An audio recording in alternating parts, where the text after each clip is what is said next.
Hello, everyone. Can I get a quick sound off from my lovely players? Hello. Hi. I'll sound off, but I'm not lovely. Yes, you stop are. it, you, Ali. Cool, we're all audible. Thank you all for your patience. Let me just switch to a mode where I can see you all at full size. Wunderbar. Hello and welcome to DC30 and our Mythic Odyssey of Theros, D&D with an ancient Greek twist. I am your Dungeon Master, Romeo, and I am joined tonight by Rebecca, Tamara, Morse, and Ali.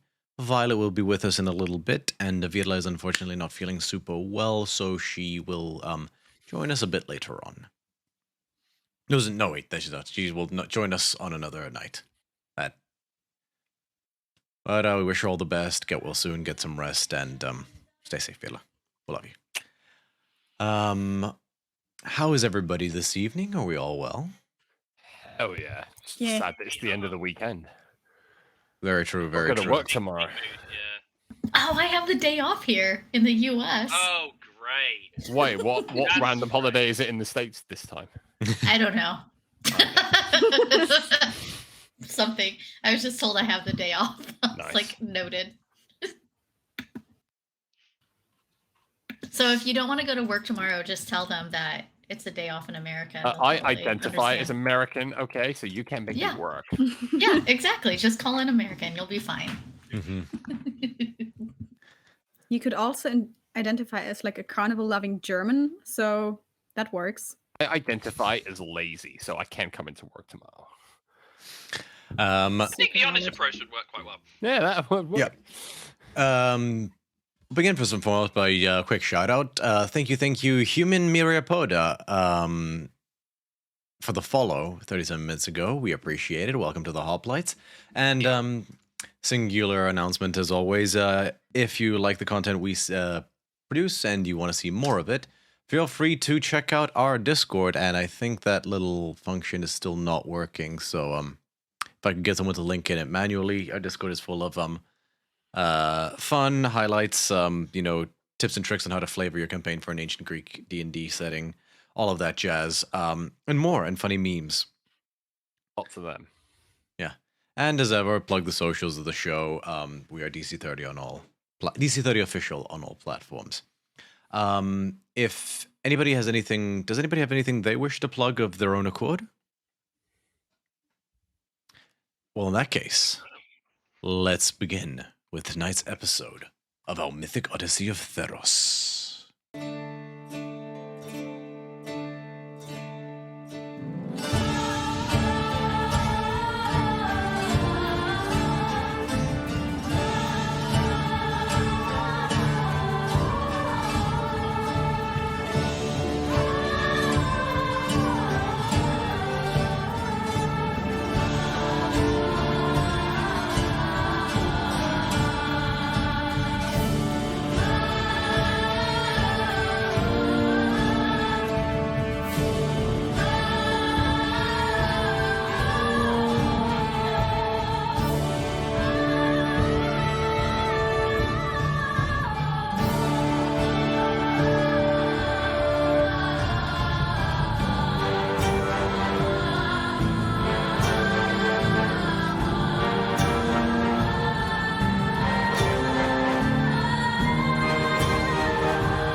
And we're back.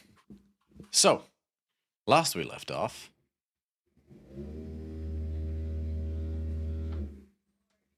That sounds so nice in our ears, mate.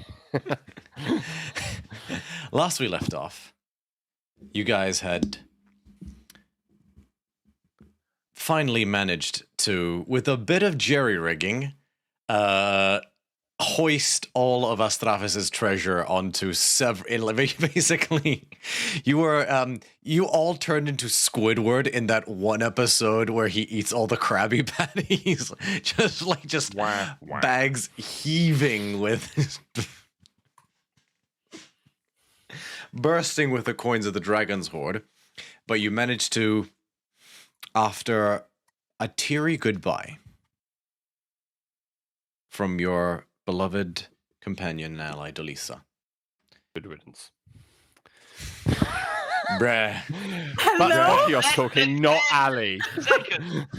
10 seconds. I could hardly say that in the moment last week and break the tension like that. I had to save it to today. No, okay. You know, don't even apologize. I respect that. But I didn't hear it, but continue.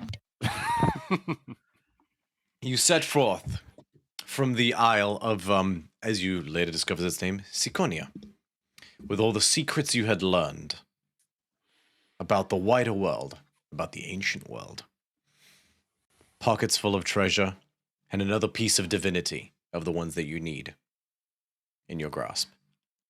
You set sail from the Isle of Siconia, Dolisa promising to oversee to the slaves and make sure they got home safely. And I certainly hope she doesn't murder Belmos, because that would just be a dick move from you guys, but saying something to that effect as well. And so that's where we find ourselves currently. Tempest, you are sailing forth from the Isle of Siconia.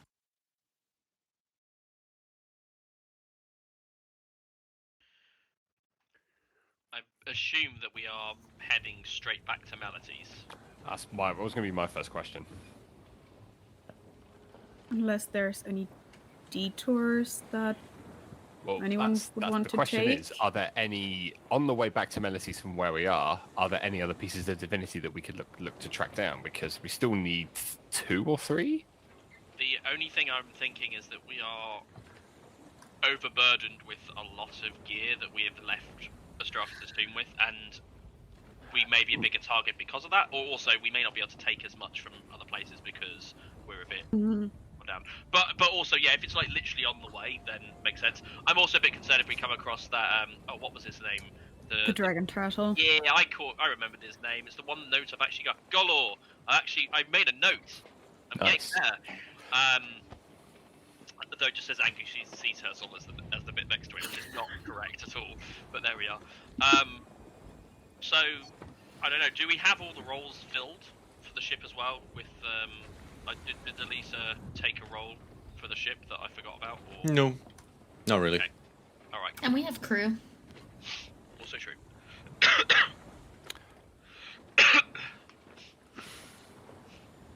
The question I've got then is twofold. Number one, because yeah, you're right. We might be more of a target if we've got a lot of booty on the ship, but the carrying capacity of the ship is not going to be exceeded by our haul from Astratus' lair. So I think we can, if we want to take more booty on, we absolutely could. I just like saying booty. I've noticed. That's fine. It's a fabulous word and not used enough in today's conversation. Yeah. Number two, do we know of any known locations of any other pieces of divinity, or any worthwhile locations for us to go or visit as part of any of our backstories on the way? If we ever go Otherwise, near, let's just go home. If we're anywhere near, we will not be near it. But if we turn out to be near a Beasterax, let me know. But I highly doubt we will be. How about It sounds like me with Dolathon.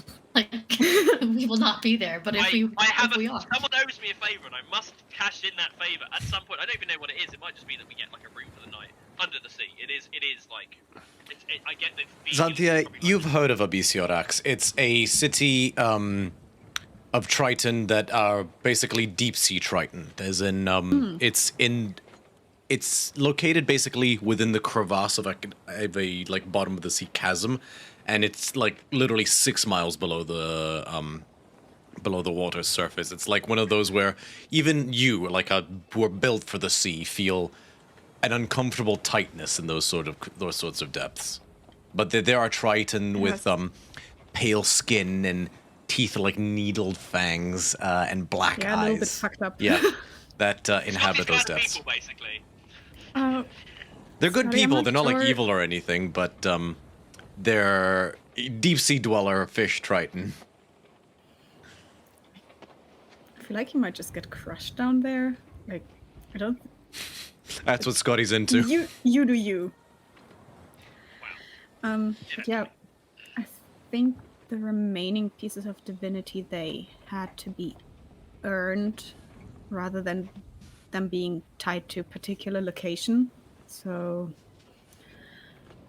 it might just make sense to go back to Meletis and, I don't know, ask around, regroup, rethink things. Is there any way for us to find out what the situation in Akros currently is? Because we have been away for quite some time. Do we know whether or not the Iron Gates, I think they're called the Iron Gates, are still holding? Whether or not the situation is worsened and we need to get a move on? We might be able to send a message to someone if we know there's someone that's stationed there, maybe. Yeah.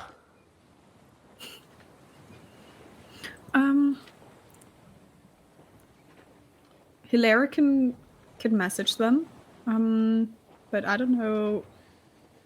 Does she have that spell prepared today? Let's ask that question. Yesterday she had. Cool. I don't know, man. I don't play her.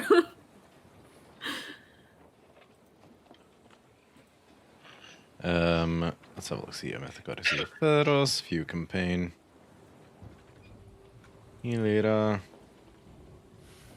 Oh, did I get the name again, by the way, of the Grove song lead? I sent it to you. Oh, you did, yes. That's where I can't see it. Sending is currently on her spell list. I don't know if she updated it or not. Okay, if it's on her spell list currently, yeah, no, she's generally pretty good about updating that sort of thing. So, yeah, she's got the slots. Does someone want to word it?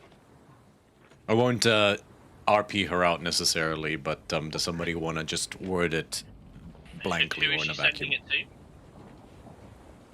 I don't know who she's sending it to. Does she- Well, chances are I think she would send it to a member of her family, an elder member of her family, somebody that would be important enough to know, to be prioritized with the rescue and to be involved with the governance of a. Oh, hey, Vila's in state. chat. Hey, Vila. Vila, what are we doing? Guide us. doing? We need help. The candidate is that as you start typing your answer, you can't backspace. Oh. Now that she sent a message after we heard from Akros being under siege, but I have to look up who she sent it to. That might take a while. Romeo, do we have a name for the person I sent my letters to? In Akros? In Akros specifically. Yeah, because we had just said like originally that she would send them to leaders of, but we didn't dignify or like specify who it would be. But that would be potentially one person that she would have a name for. It wouldn't have been a specific name. It would. It's generally in these sorts of situations, it's not handled necessarily that way because it could be received by a bunch of people. It's sort of like sending a letter to like a corporate office, or like sending a letter to, I don't know,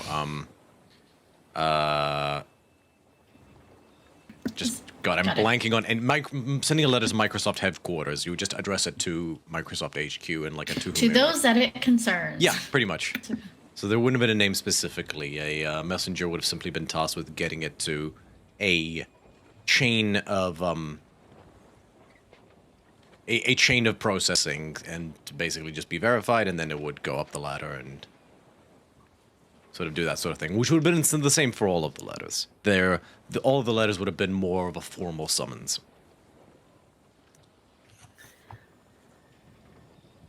Yeah, so Hilaire sending to her father after we first heard about the siege.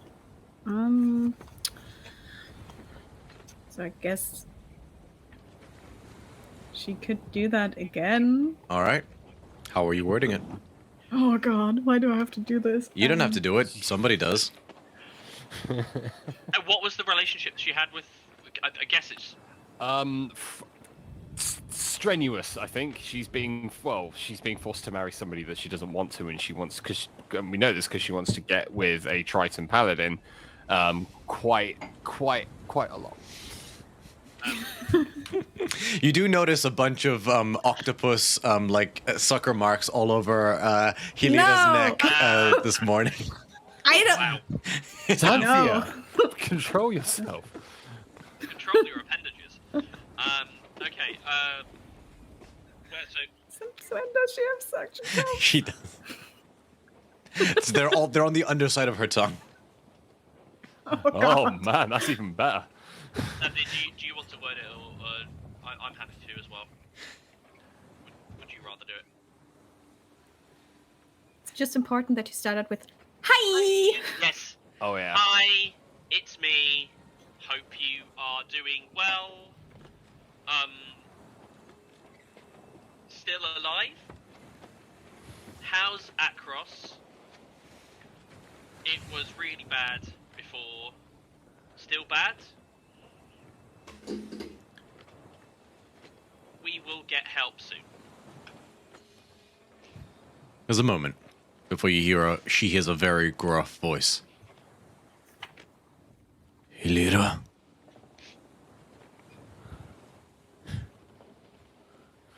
It's good to hear from you. Akros holds.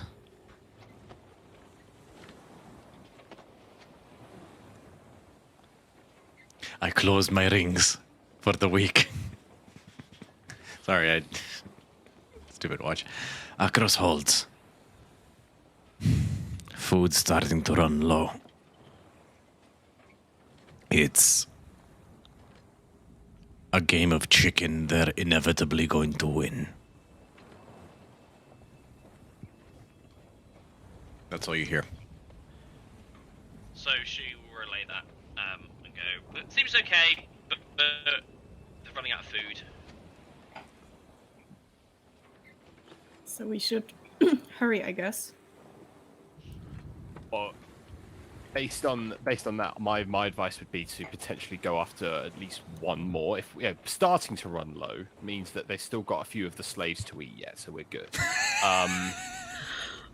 Listen, it's starting to does not mean they've run out yet. So let's focus on getting one more, getting back to Meletis, finding one more piece of divinity to up our odds a bit, and then we'll crack on to Akros after that. We can also spend our hard-earned dollar getting some new items, yeah. Yeah. Hilary, if you have a spare message, you can tell Daxos to start. Oh, actually, do we know, how long will it take for us to get to Meletis from here? Bithynia, any estimate that you have for us? Well, we don't have to stop on the way there, so it should be faster than the last time. Because I think, how long has it taken since we left? Like a week or something? Yeah, I think it's about a week. 10 days, I want to say. Might be about 10 days or so. A week to 10 days, I don't remember off the top of my head. Yes, you're beelining straight back, so we'll be faster. Seconia was further out than the Isles of than Skathos and the other isles, so it will but it'll still be about 6 days. The reason I ask that is that if we know there's something that we might want made, especially, you can always ask Daxos to start on it early, so then there's less time waiting for it to be made before we head out again. Is Daxos back in Meletis yet? Because we left him in Mount Vallis. I mean, he could still make stuff there. That's a good question. Hilira, find out where Daxos is. Okay! How do you word the message? Oh, fuck. Hi, it's me. Hope you are well. Are you in Meletis or not? Have earned some coin, want to spend.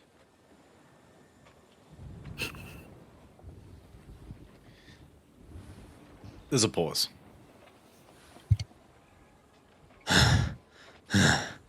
He sounds out of breath. Still in the mountain. Working on something big.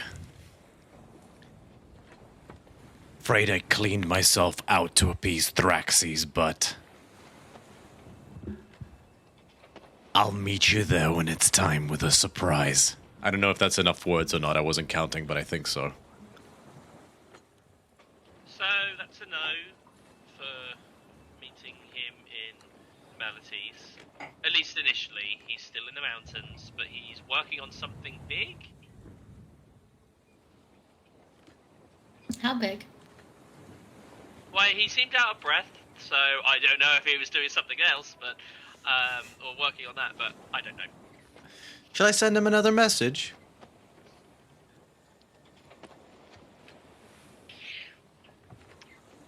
Scotinus is going to retire before it just becomes just constant messaging Daxos.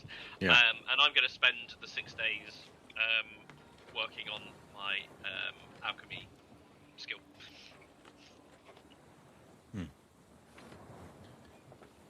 Very good. Helida will send another message to just clarify with Daxos.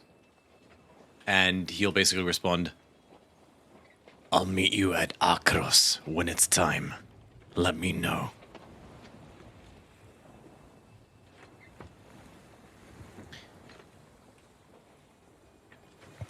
Penelope's probably still in town.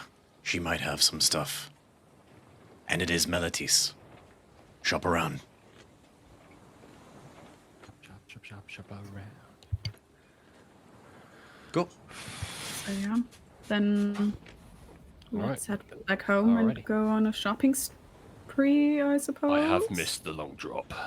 It's been a bit too long since I felt the wind in my beard. I'm gonna put up a sign that says "Days without Botch" mentioning defecation in some fashion, and it's just always gonna be at 0. That will never reach double digits, my friends. It will never I don't know reach. if it'll go to Yeah. above 0. Nope. I think you can set it to hours, Minutes. probably. Very well. Does anybody else wish to do anything for today? Very well. I will say then that the evening comes without issue. And you'll turn into... I assume some of you are gonna do make a Scrooge McDuckian bed on some of the gold. Oh, I'm already there.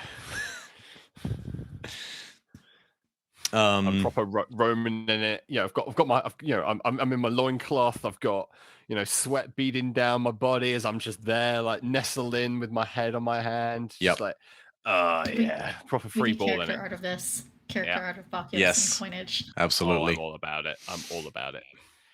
The only difference would be Scotinos. I'm probably going to take a point of exhaustion for this, but he's going to stay up for the night, and he's going to kind of nestle in the same space. He's basically just on the floor working next to Amalia to keep her company.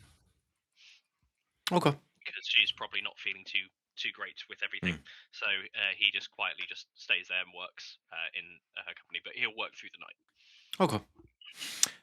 Remind me, Morse, had we, your alchemy, you're proficient in that now, right? Nope, I still have, and been tracking the days, I still have, according to this, 6 weeks, 1.5 days of studying to go. Okay. Takes a while, but I'm trying to get it for free, so And it's so always did, going to take a while. So you work through the night? Okay. Yes. Cool. Bithynia. As sleep comes to you, Yep. Yep. you feel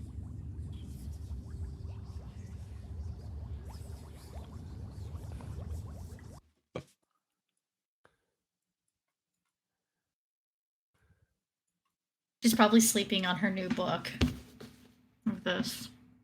Trying to acquire all the knowledge.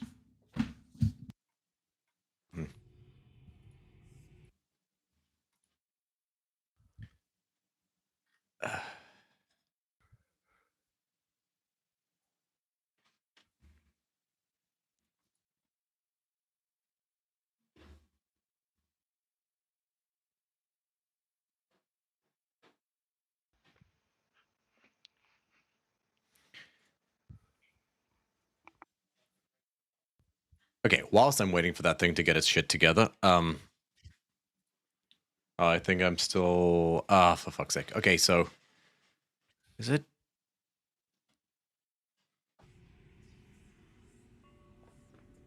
Okay, you guys can hear me, right? Yeah. Okay, Yeah, let we me can. switch back to Can't voice hear you, mode now. can't hear you. How about now? Voice mode? Yeah, still okay, good? cool. Yeah, No cool. voice mod, just you. Oh, you sure? Still? Because I switched back to Yeah. voice mode as the output. Nope. You sound like yourself. You sound like you, which is no. Which No, is no, it's nothing not a to voice sneeze mod. at. There's ambiance. No, there's no ambience. Hold Not for on. me. 1 second. That's There when he it comes to goes. the DM. Okay, how about now? May? Oh, May? output. Is it like a tink? Is it like a? Yeah, yeah. Yeah. It's Oh yeah. Very quiet.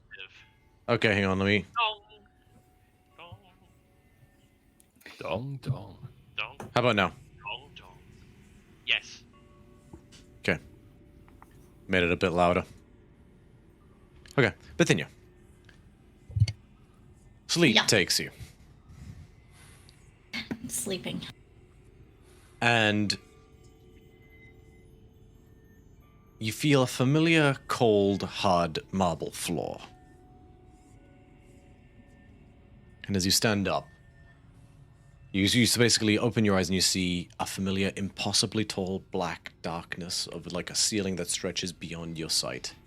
In a dimly lit, large marble hall with pillars the size of Yosemite redwoods, hundreds of feet tall, that stretch into a ceiling so tall that the darkness itself obscures it.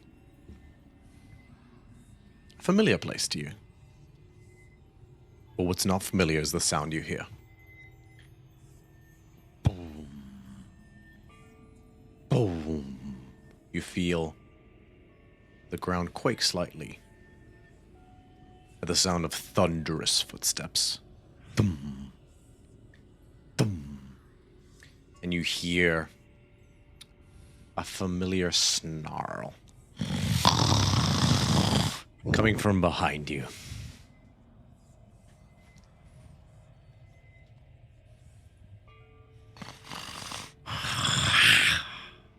You turn.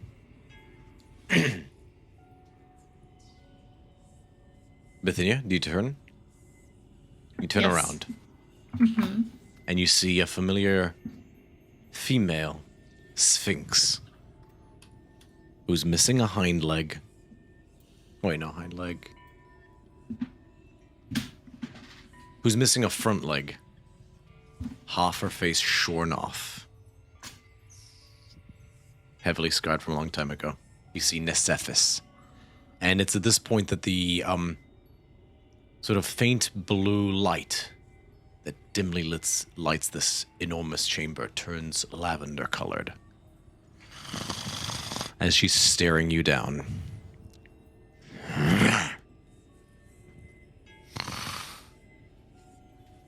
It appears you succeeded after all.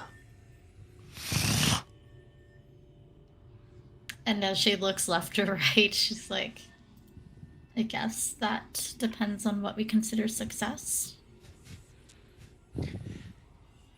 You now carry the repository. That was your goal, was it not?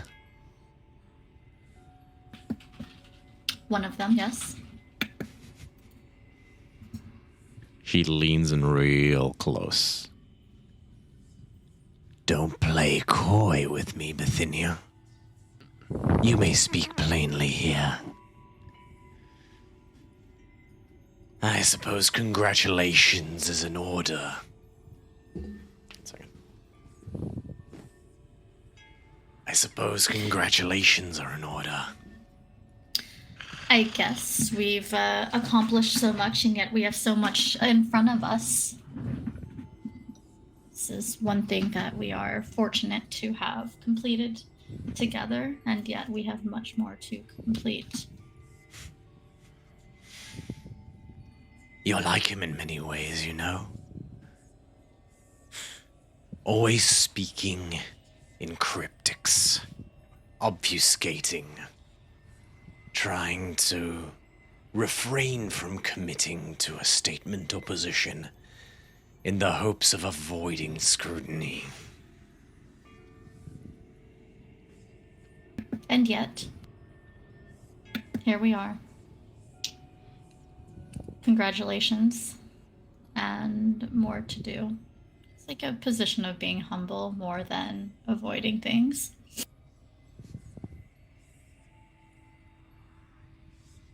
Her head cocks ever so slightly. You believe that? Yes. You think he was being humble when he left me to suffer on my own?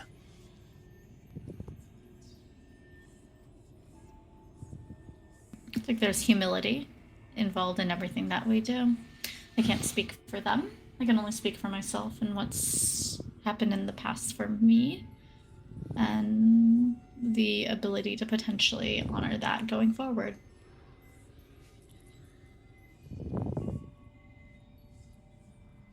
Fair enough.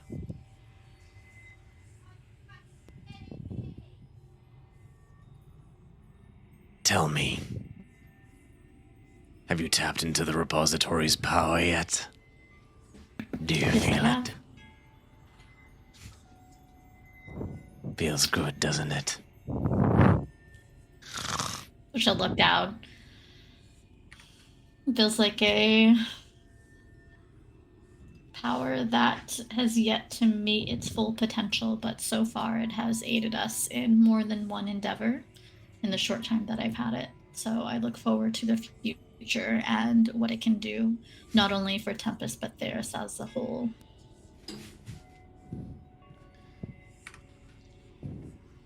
Good. That is the right attitude to have to power. Look outwards, not inwards. And remember this, Bithynia. Your devotion to utilitarianism so closely mirrors his, is vulnerable to making the mistake he made.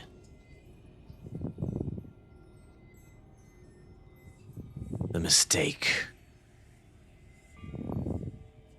of believing it can be always as simple as tallying evil or the lesser of to two numbers,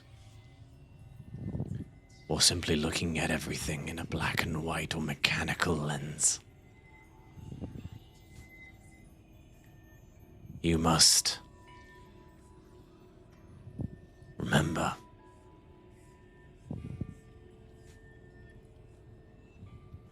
emotion drives everything we do. Our values are only axioms we've arbitrarily ascribed to ourselves. Axioms like, we should endeavor to help. We should endeavor to make life better for everyone.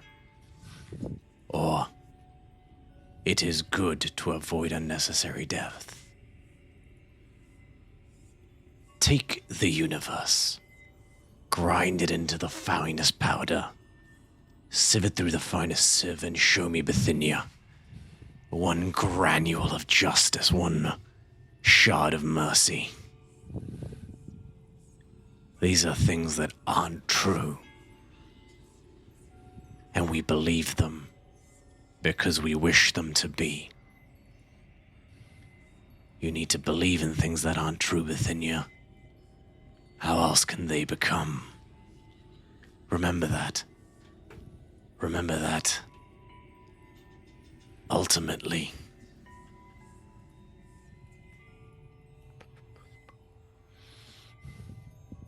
you may only perceive things through your own biases and perspectives. And when those perspectives lose that compassion, that emotional connection,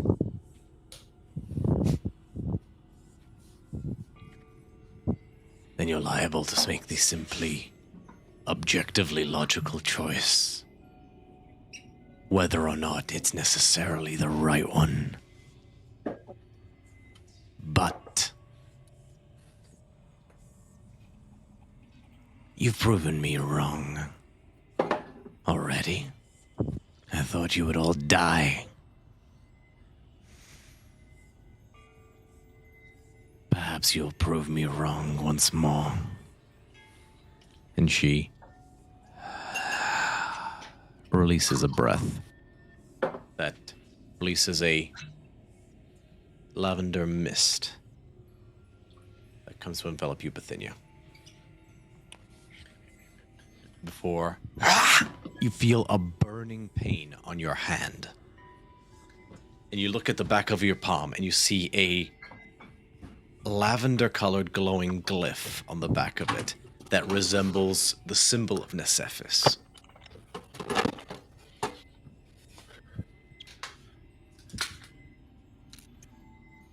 The swirling eye pattern with a strike through, the one that you saw on Calypso. And as the pain blinds you, wake up! And you feel still a dull sting. And you look down and it's not glowing, but there is it looks like a brand that healed like long ago of Nesethis' eye on the back of the palm, on the back of your hand.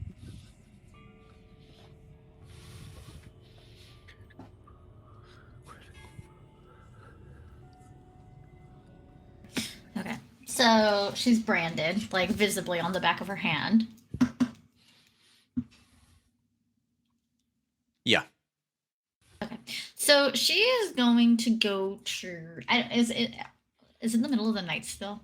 There would be dawn. Like early dawn, but dawn. So she would try to go find Bacchios.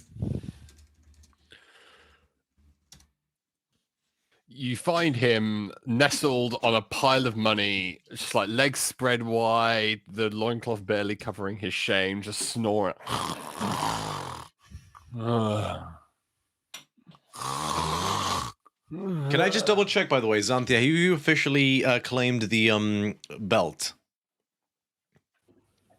I think we still haven't like decided that in character. Fair enough. Someone's got to equip it eventually. Yep.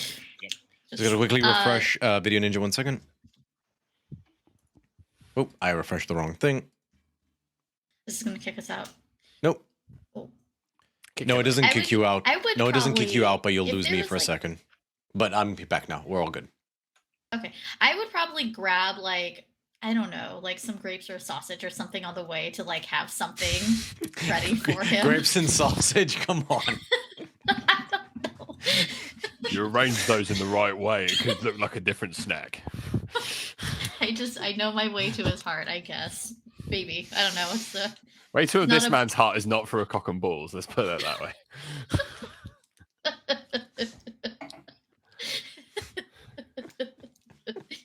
she'll get it right eventually. I don't think tacos were a thing back in Meletis. You know, I mean, So fucking go for tacos. There's IRL nothing more right now. Greek than a kebab, and they're kind of like a taco.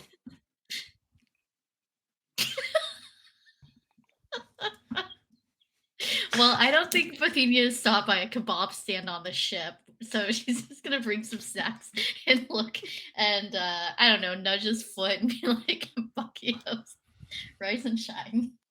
Oh, no. Hi. Wait, what?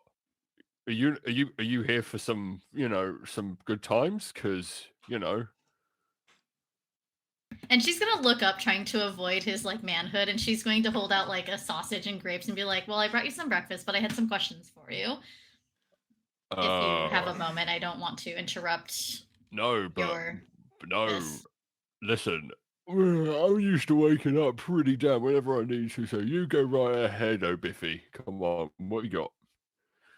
I was just curious with Oh, sorry. with she'll sit down, but she's definitely going to have some space between. She's not going to sit on the coin. She's going to sit like adjacent. She's allowing you to. You watch a have your fly screech that got caught in that breath weapon visibly go. Yes. She's going to sit she's just going to allow you to have your Scrooge McDuck situation. So question about Apros. How long has it been since you've been there? At least 10 years. Fuzzy on the details. It sort of warps into one after a while. So question, how and you can she's covering her hands. How are they into people who are branded or marked? Do you know in certain things? Yeah, there's loads of individuals that are marked. We wouldn't call them people. We just call them, the help, the slaves. Every single one's marked with, a family crest of the family that rightly owned that flesh. And how are they marked? Oh, it depends on the preference of the owner. You could get some people that are really nice and they just mark them on the rump, so it's easily hideable but easily showable. Or some people that mark them right in the forehead. You get a number of people on, you get some people that mark people by branding them on the dick. Some people do it on the hands, feet, whatever. It's literally dealer's choice. So while there, have you've she'll look down, trying to not make it as awkward as she thinks it'll be.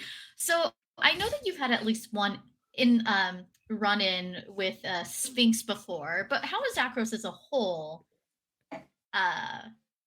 when it comes to their affiliation or their acceptance or tolerance of them? Mr. DM, would Bokios know that in that moment? I'm going to say yes and no. So you're not aware of any special disposition, one way or another necessarily, but that in itself is information. Sphinxes are generally respected and regarded because they are extensions of Ifara, and Ifara is still observed even in Akros. She may not be queen bee in Akros, but she's still the goddess of the polis. Her domain is civilization itself. Exactly. So yeah. Essentially, in gutterings and growls, you basically get that level of information, Bithynia, that so eloquently been spoken by Romeo the DM. So they don't have any ill will or anything. No. I mean, don't go saying that this, my god's better than your god, otherwise you're asking for a mouth without any teeth. I would never. Really? Maybe. I probably. That's what I thought. No, curious. All right. Okay, that's about it. Bosch, make a perception check. Oh, that's a very high roll. That perception, that is a 24. Actually, 24. Bithynia, would you have made any, and be honest, would you have made any effort to cover this? You did say you sat down making effort to cover your hands, right? Oh, is that what you said? Yeah, I did. I said My earlier apologies. I sat like this. Then I apologize, Ali, that 24 wouldn't have made it. I shouldn't have asked you to roll for that if she'd covered but you it. would, I mean, you might have perceived that I was very specifically holding my hand. With a 24, I will say, Bithynia, contest it with a deception check.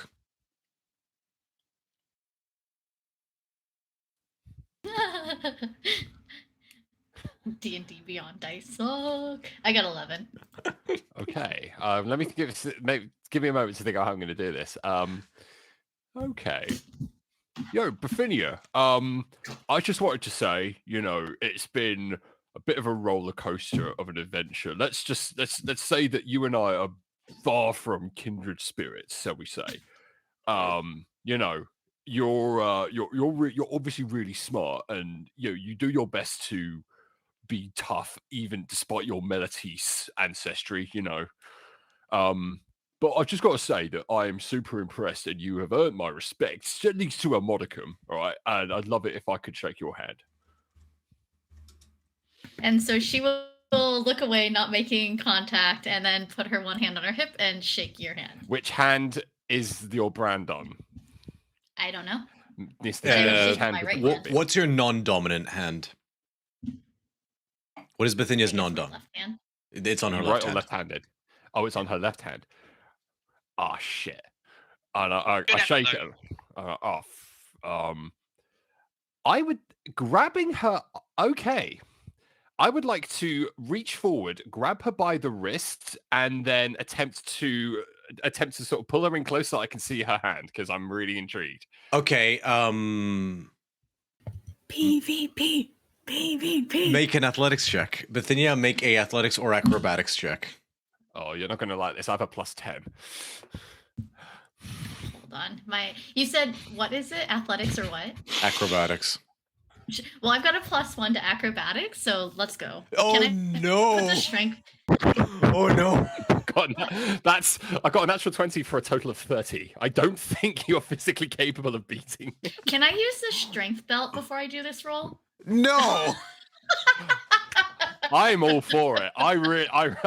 You won't have any rejection from me. Let me just see what I'd get. Okay, I definitely didn't beat it. I got a total of 18, which is still a good roll, but not enough. Yeah. 30. Roll the 30. It goes through like in a fluid motion, like with basically like a subtlety you did not expect of such a unsubtle man. He grabs you by the wrist and just like holds it up. Now, what do I see specifically on her left hand? Well, how does this brand appear? Is it something that looks like burnt flesh or a tattoo or something? Did you like wrap a bandage or something around it, Bithynia, or just like cover the sleeve? No, I don't have anything. I think he's asking Okay. like, what is it like? How is it branded? And to my knowledge, it's kind of like a white scar. Yeah, right? it's like a white what scar. A white tattoo would be. Yeah, it's like a white scar, and it is shaped exactly the same way as the symbol you saw on Nicephis's headband, and on that was also like the one that appeared on Calypso's forehead. The same way Bithynia, like the Eye of Medomai, appears on Bithynia's forehead. Well. What have we here now, Bithynia? Do we need to have a further conversation, or are you all you in there? Is there anything else happening inside that little noggin of yours? Always and forever. However, it's a maze, an actual maze. Yeah, I just I woke up like this. Okay. Tense dreams, maybe making some promises in your mind that might affect me and mine. I don't think so. No, I don't think so. I as usual, made no commitments. And danced around the conversation. Not wrong. Botch, even you are like, yeah, no, that sounds about right. Yeah, that sounds about right.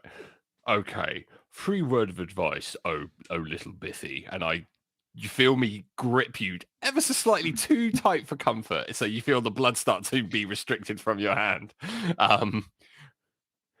Do not ever try to hide this level of bollocks from me. If even I can see it, chances are everyone else is going to notice, right? Because last time someone in this group hid something from me, I nearly ripped their head off. It's a good thing that they are gone for this. Thank you. She'll roll her eyes. Because technically, in character, she doesn't know anything about that. So... What? She's like... But okay, in character as well then, why would you have taken time to hide it if you didn't know it wasn't suspicious? I wasn't... Look, I thought if I brought you sausage and grapes, it would be a nice gesture. You brought me a cock and balls. Could you have brought me more than 2 grapes? It's a fair question, Bithynia. They were out of nuts. Very poor choice of words. Okay, that one, like, someone remind me to clip that for next week. Oh my god, that's to be the title of the episode. They were out of nuts. Okay, I very gently release my grip and let you go in that case. And then I say, okay, listen, if you want to hide the fact that that mark there is anything other than a brand of ownership, my advice would be to color that in black and make it look like a burn, because that's the way that we do it at home. All right. I'll say as well, just to be clear, it doesn't look like a brand of ownership. It's like it just looks like this is clean. This looks magical. A brand of ownership would have been some like horrific third degree mark kind of thing that's like a on the shoulder or something. I'm saying if she wanted to make it look like a brand of ownership, that's what I would do. I would try to dress my it up apologies into a burn mark itself. Yeah, my apologies. So as this is going in, she's like, so how far up the arm should I go? What, in terms of just a simple brand is enough. You know, mark of ownership is a mark of ownership. It doesn't have to be as egregious as all that.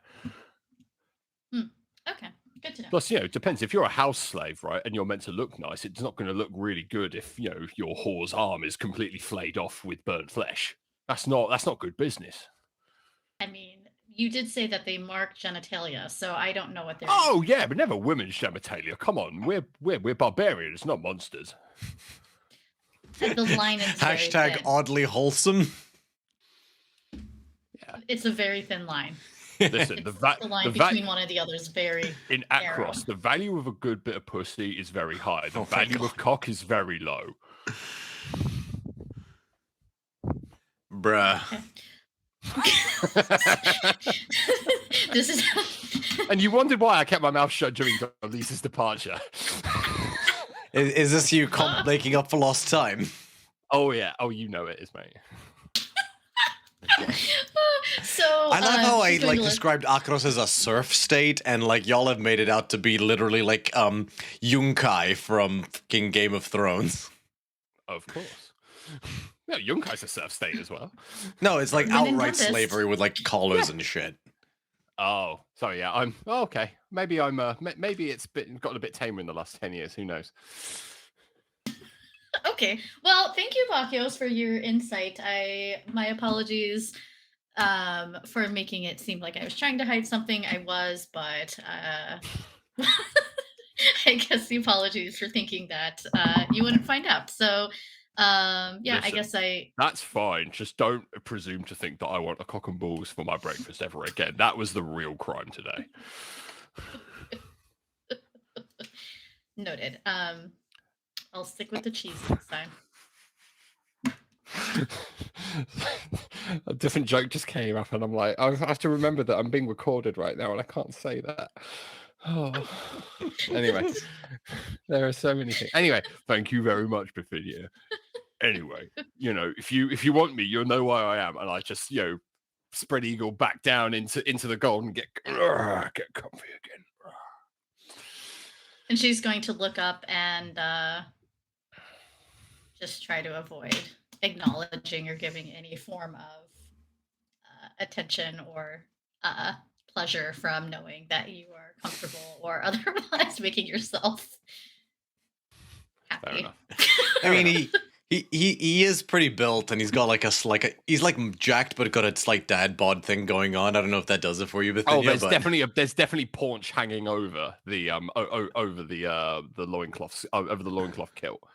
There's some serious belly happening slowly but surely now. Nice. Mm-hmm. It's proper very well. Trail. Anyway, so she'll go topside to do some yoga. Okay. Just practice some yoga in the sunrise. Okay. Does anybody wish to do anything else specific for this day? All right. Bithynia, as you take your position as navigator and begin to, you start to use the repository now. Because it works like navigator's tools, and you chart the stars, and you chart the position of the sun, and you begin to work out exactly where you guys are.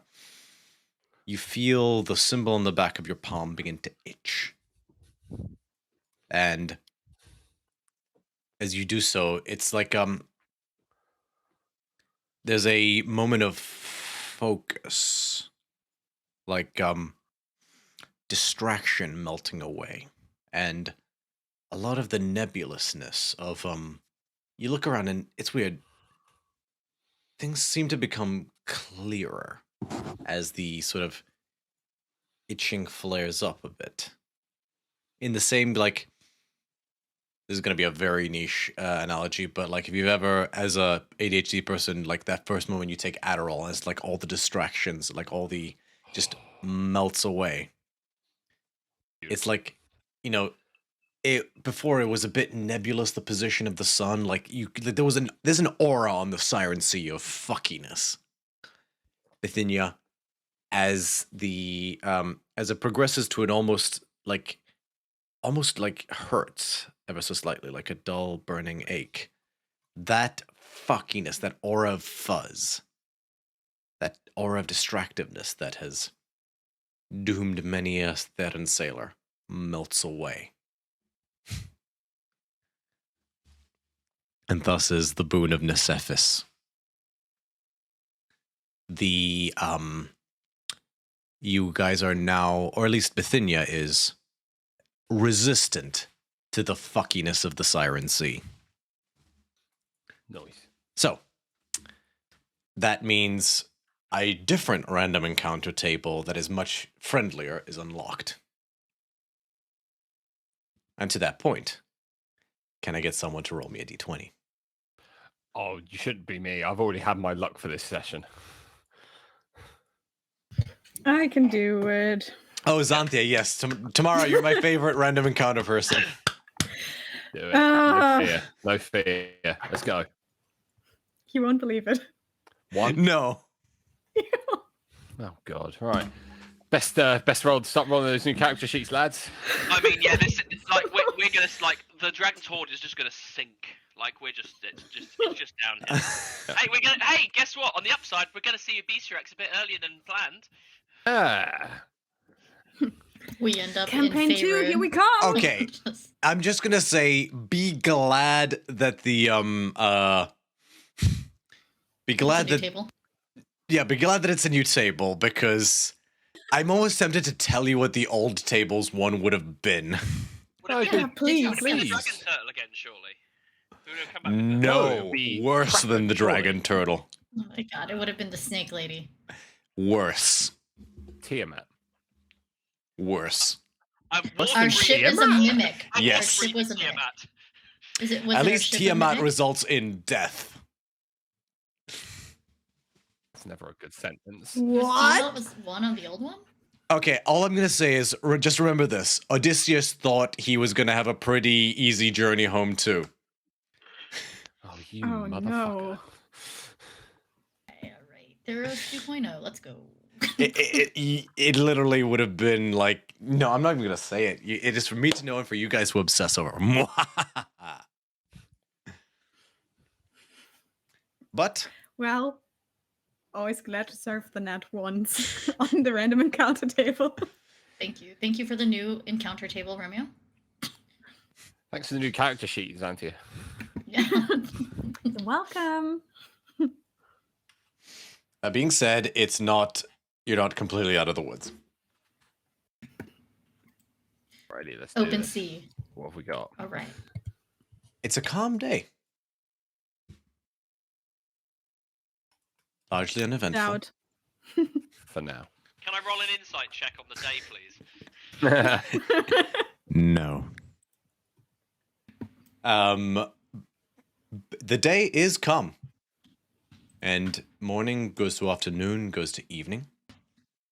And the sun begins to paint the colors purple and oranges as it begins to set. And it dips below the horizon, and golden hour starts to turn to dusk, and it gets darker. A bright light on the horizon catches your attention. A lighthouse out here. Oh no. As you sail closer, unless anyone does anything beforehand. Don't sail towards a lighthouse. The whole point of a lighthouse is to keep away from things. You also Here's know a you're in very the good middle point. of the ocean. Does it actually look like a lighthouse? Is it like a beam of light? That's... As you sail closer, it resolves itself into many smaller lights. Thousands of them. All floating in a bubble along the water's surface. It's almost beautiful. Okay. I will say to Bithynia, the last 2 times I came across some nice pretty lights, they were undead. And they tried to kill us. I am not tempted by these pretty lights. I'm not either. Yeah. I'm very much not tempted by them, and That's just because my assumption is they're just will-o'-the-wisps. But fuck will-o'-the-wisps, so fuck will-o'-the-wisps. Fuck. and they're on the water. They're like horizon level. They're not in the sky. They're like Correct. horizon Level. Yeah, no. And there are No, because- lots of them. What I know in my book, or like the stuff that I have, because we had some information. This last island we were on had like the least amount of information, but would there be anything on my map that I do have that shows there's any land or anything in that area or what the nearest thing is? Make a nature check.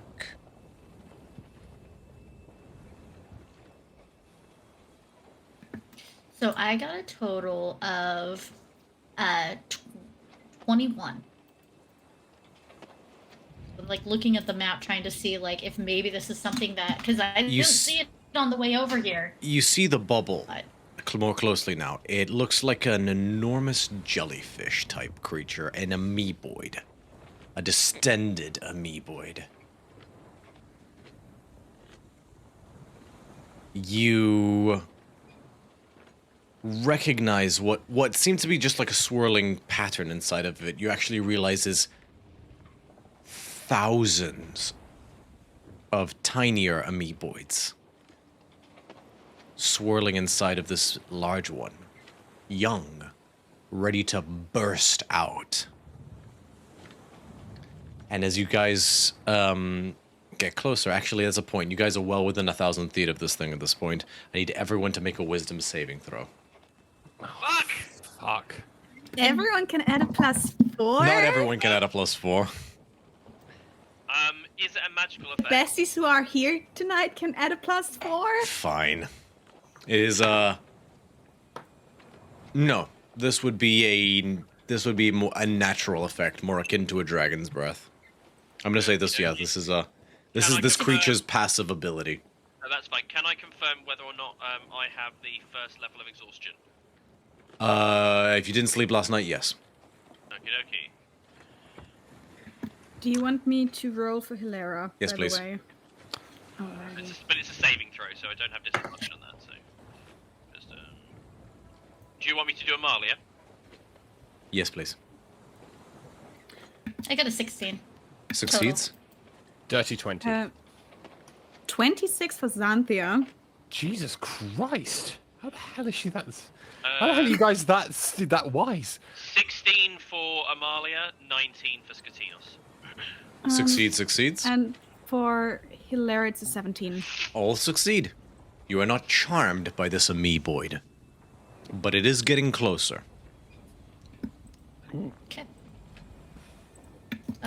So Bithynia, I'm guessing, is at the helm. She's going to say, I don't like what this is. I would like to avoid it. What are your thoughts? I agree. I let's go now.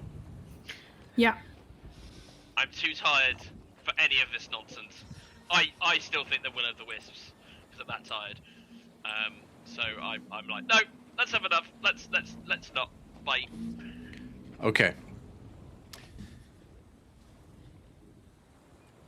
Bithynia, you are going to make one check which determines whether the encounter ends here or whether it becomes a thing. Make a check, Okay. make a dexterity check using your navigator. I assume you're steering. Yeah. Okay, Yeah. so someone's got to be the one to steer the ship. Mm-hmm. The check will be a dexterity check. If you're proficient in water vehicles, you get to add your proficiency bonus. Okay. Sorry, go ahead.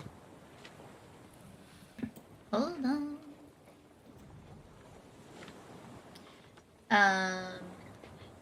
So the proficiency. You have the cloak of the seafarer, so that you Yep, would be I have proficient in that. water vehicles with that. Yeah. I just don't know what I add for it. Your proficiency bonus means you're proficient in water vehicles. Now, I'm telling you, so this would add your proficiency bonus. I should say what your proficiency bonus is on your sheet. For dexterity or Okay, so I'm you so add your confused. dexterity modifier and your proficiency bonus. so with the proficiency That would in be +5, right? Yeah, proficiency in what though? and dexterity.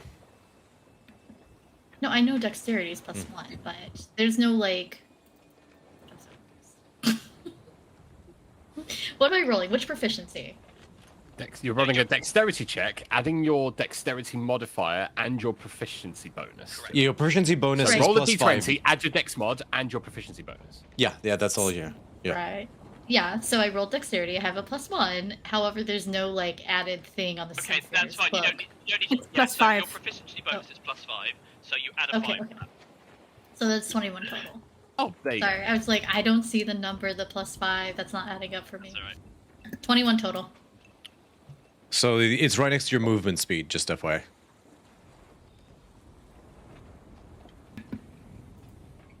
On your character sheet. Yeah. There's a big +5 proficiency bonus because we're all level 13. Okay, so I rolled 21 total. Okay. It's going to contest it.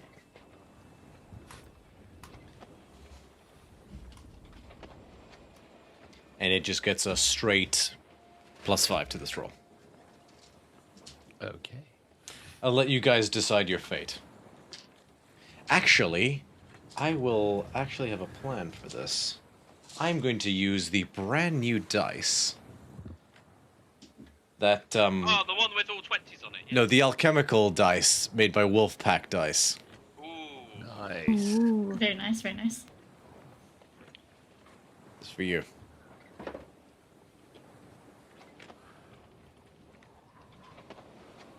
You immediately just hammer the keel to the right and swerve the ship. You command everyone to pick up the pace, and everyone does, and the oars double time. And you swerve and give this thing a wide berth, and you watch as it begins to thrum and pulse and twitch. And it explodes and sends a shower of 1,000,000 little amoeboids that just blanket the area. An area you're just outside of.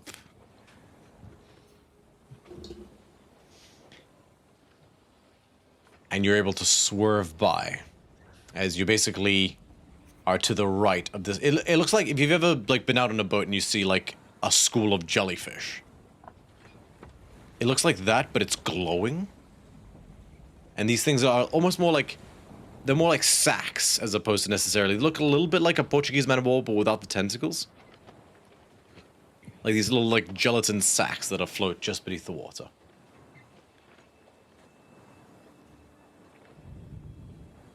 And you sail by them for about 15 minutes. What the hell are we about to face? I mean, Like sea flumps? Like, you still see them. You can guys I are sailing check? next Can I to do them at like this a point. check to see like what it is? Make another nature check. Ooh, what do I have with nature? I think this is good. Nature is +10, so 26 total. These have they're only really known as amoeblings. Larger ones will basically store their young inside of them for years at a time, waiting for an opportunity, i.e. a victim, basically, be it a whale or a ship. At which point they will burst, releasing all of their young. The young have a corrosive touch. They consume things that they touch. They're like an acidic minefield, if you will.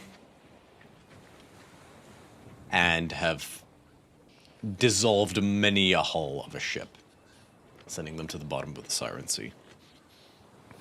But because we're outside of the range, they don't seem to be able to catch up for this, right? No, correct. It's an opportunistic predator. Okay. How far away are they from us currently? Like, if I go to the side of the ship. You guys, like, missed it by that much. They're less than 30 feet away from you. Perfect. Okay. I would like to cast telekinesis and pick one of them up. Okay. 1 second. Let me pull up an amoebling stat block. What's the saving throw? I don't know. That's a great question.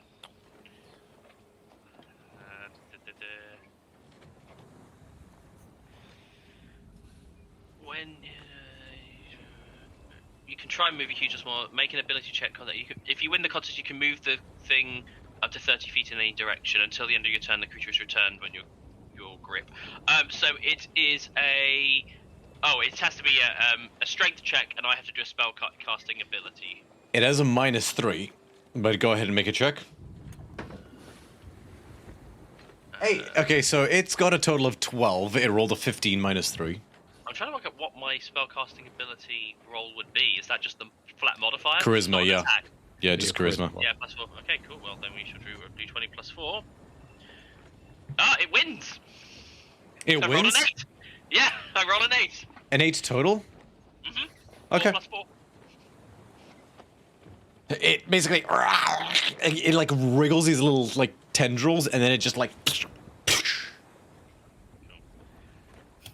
Fair.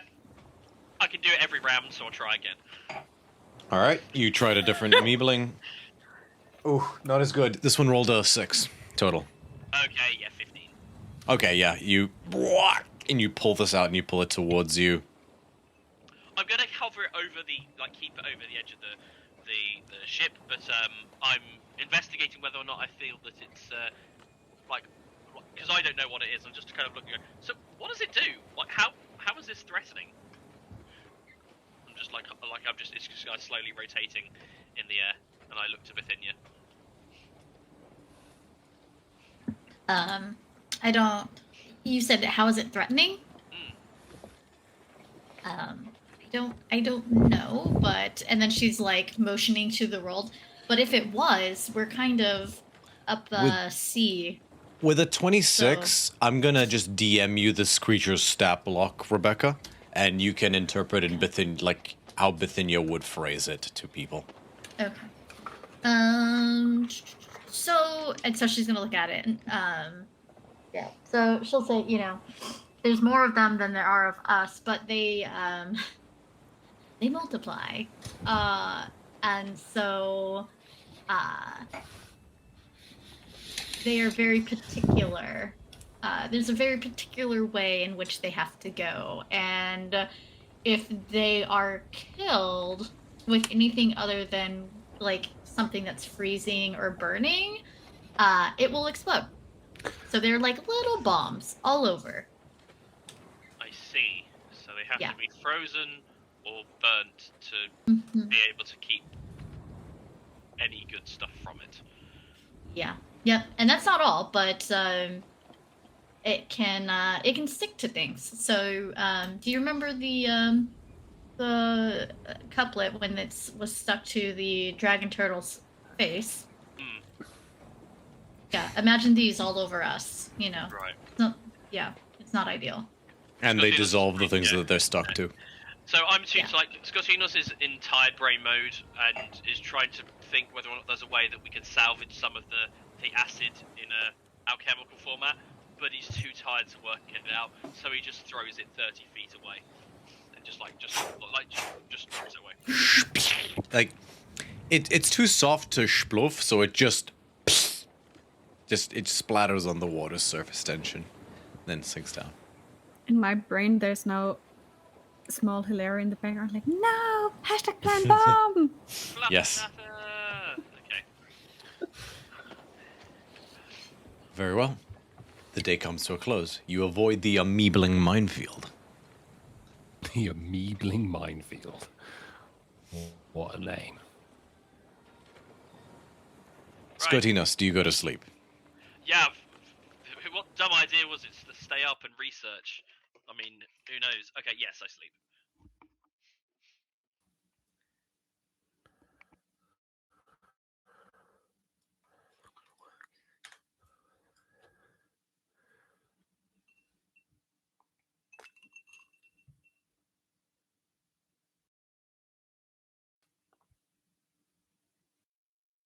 Sleep comes Sorry. to you, Ah.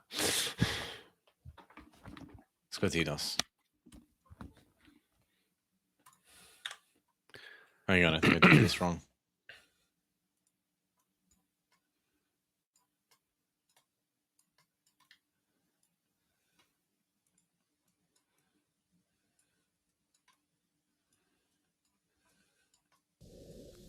Sleep comes to you, Skotinos. And your hammock gives way to soft, almost like forest floor, like muck. Like wet leaves, and you feel a sliding sensation against your calf, and you wake up. You see you're in a sort of almost jungle, a familiar jungle with tall trees. And impossibly large overhead of you. Two vipers coming out of her chest. Farika.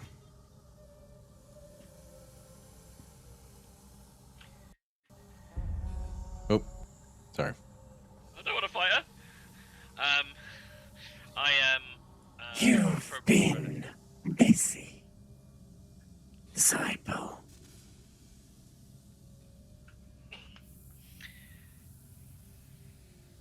There's been a lot to take care of, yes. And I've now sat myself up and I'm kind of in a kneeling posture now.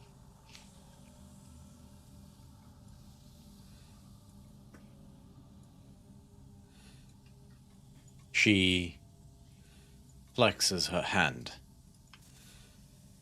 And 2 seconds. Video Ninja's doing that thing again. I'm going to refresh just so that I can see Rebecca. Okay, sorry about that. She flexes her hand and Gelio reappears.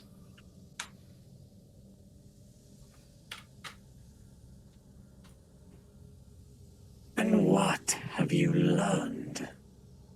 And what have you found since our last conversation? Oh.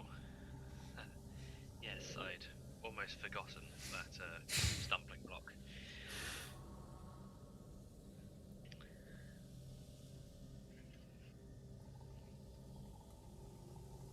Friends change, but for the time being, there are most of the same ones still around. We have found some more mysteries to answer. I have a name which I will be looking into myself. And my path is less clouded than it was before. Not completely clear, but where would be the fun in that? She gives an acknowledging nod.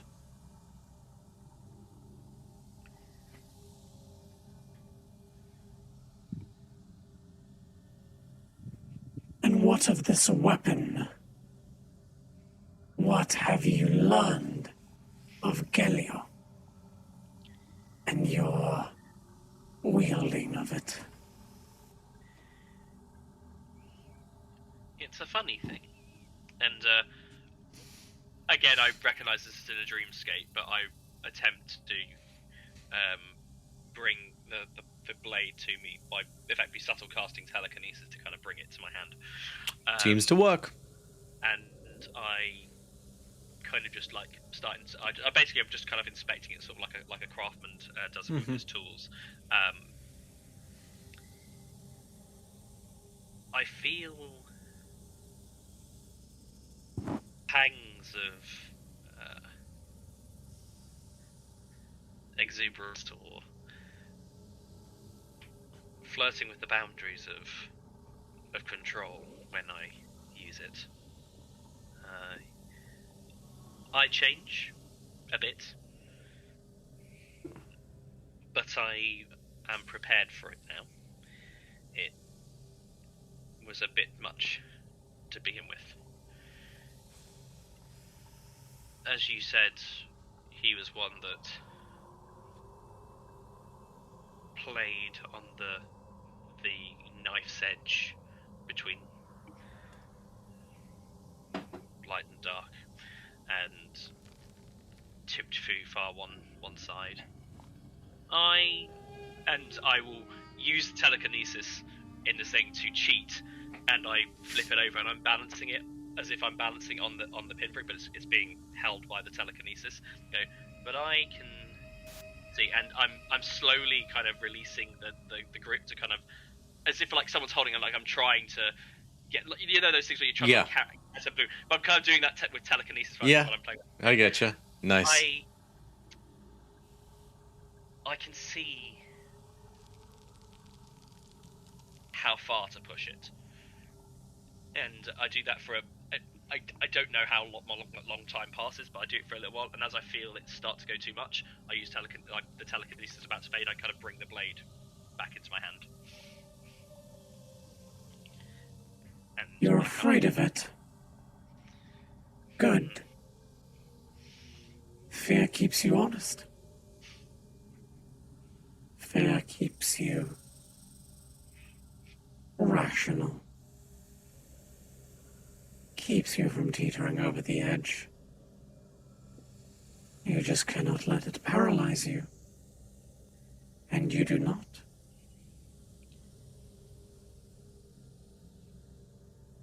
You have the humility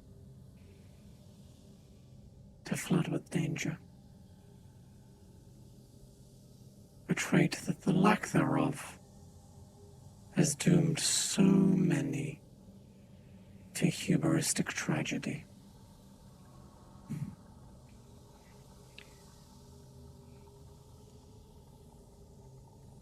It's a trait I will need to remind myself of regularly. How easy it is for one to fall from that razor's edge.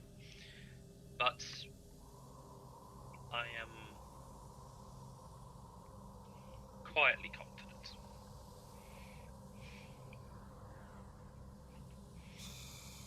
That you acknowledge its eternal requirement for reminding is in itself a positive indication.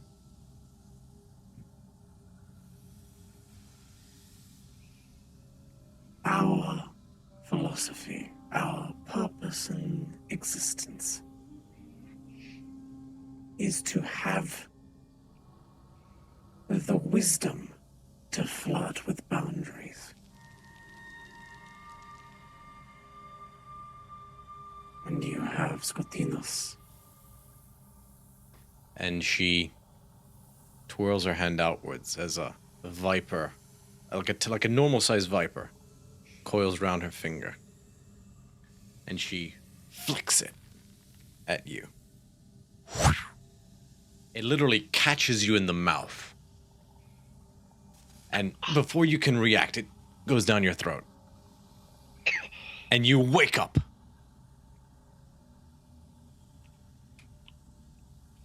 Oh, you're gonna be sick. You cough. But you come about, and as you take a moment to realize that it was over. Let me get the ambience ready. You feel a headache come on, like a flash for a second. But Moss, if you want to go ahead and add proficiency with alchemical tools in its entirety. Yay. You can go ahead and do so. I will happily do so. Yeah.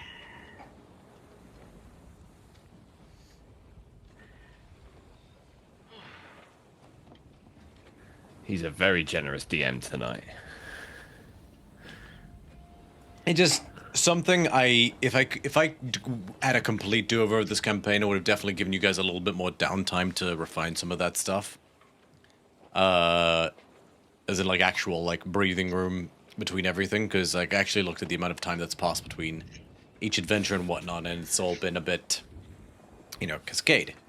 Whilst I can't do a do-over, I can make up for some of that. So this is just my acknowledgement of that there's always something to learn, even for the DM. All good. Yeah, I kind of wake up and I have like sort of like eye twitch when you can sort of have the after effect of it, and I'm just kind of like constantly rubbing my eye as trying to deal with that twitch. And Xanthia, you're startled awake by Scotty dust in your face going. No, I'm kidding.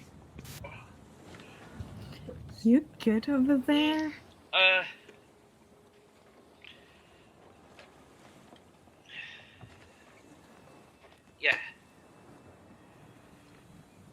Yeah. I'm gonna. And I. What time is it when I have this? 6 in the morning. With more exuberance than he's had in a while, he gets up and he goes and he starts thumbing through the training materials again, just as a way to kind of bring himself up to speed, and he just finds himself just flipping through things faster and faster, just looking through things, just A limitless moment. yeah, kind of, pretty much, just going. And it gets to the point where probably about like 3/4 of the way through, like he kind of stops, and he then starts going back through some of the pages that Penelope's given, and he takes his own quill and he starts making small notes, or like small amendments, like nothing big, but like just kind of like tweaks a couple of things, and just kind of or like with the question marks going, but what about this? What about that? And he just kind of goes into that for a little bit longer before. Yeah, he just basically spends the morning doing that. Okay. It is day 2. Gonna get somebody to roll me a d20. I will do that. Not Xanthia. Okay, it's alright. I've got Always 5 Xanthia. How about a 4? I have to throw out those dice. Right, four's not as bad as 1.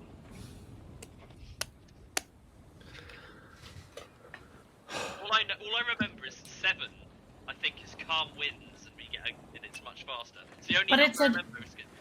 But it's a new chart, so we don't know if Lucky it's 7, I don't know. But 4's almost like 7. I don't know. This is where we learn Tiamat's also on this one. It's just not at 1. No, 1 was the worst one. 2 seconds.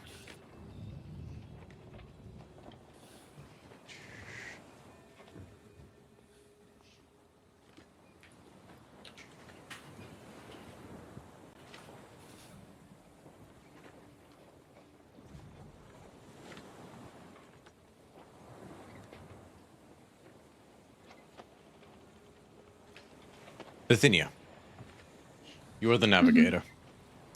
Roll Yep. a d20.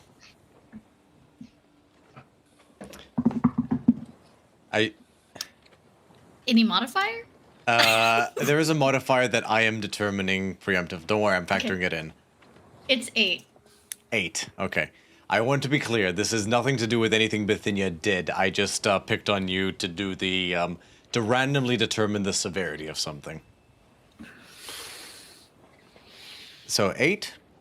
I love this for us. Let's go. Tiamat. We're gonna get Tia Tim instead. Tiamat was on the other map. Okay. Other encounter. Tia Tim. Tia Timmy. It's this little brother. Her little brother. Tiamat's a woman, little brother, all right. Future is female. Hashtag. Yeah. I'm an ally. A moderately thick fog rolls in.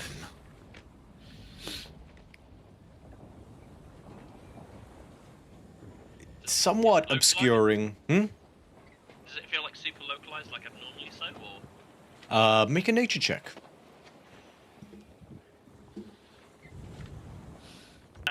That 20 for 23. It doesn't. You know, you have an eye for like curses or like hexes and magical fuckery, Scotinos. You have an intuition. This feels pretty natural. It is still nonetheless obscuring vision. So I will need a group check to not lose a day of travel. Bithynia, make a intelligence check using your navigator's tool. So that would be intelligence plus proficiency. So intelligence modifier and then also +5 on your d20. Scotinos, you're the musician. Performance check. Xanthia, the carpenter itself is not a role that would benefit in this situation, but I will leave it up to you. What would you like to do as you are all trying to navigate through this fog? I would like to cast Gust of Wind to try and clear some of the vision, so Okay. Bithynia can navigate better. I'm going to then ask for a straight charisma check. Botch, is there anything you would like to do to try and aid in this?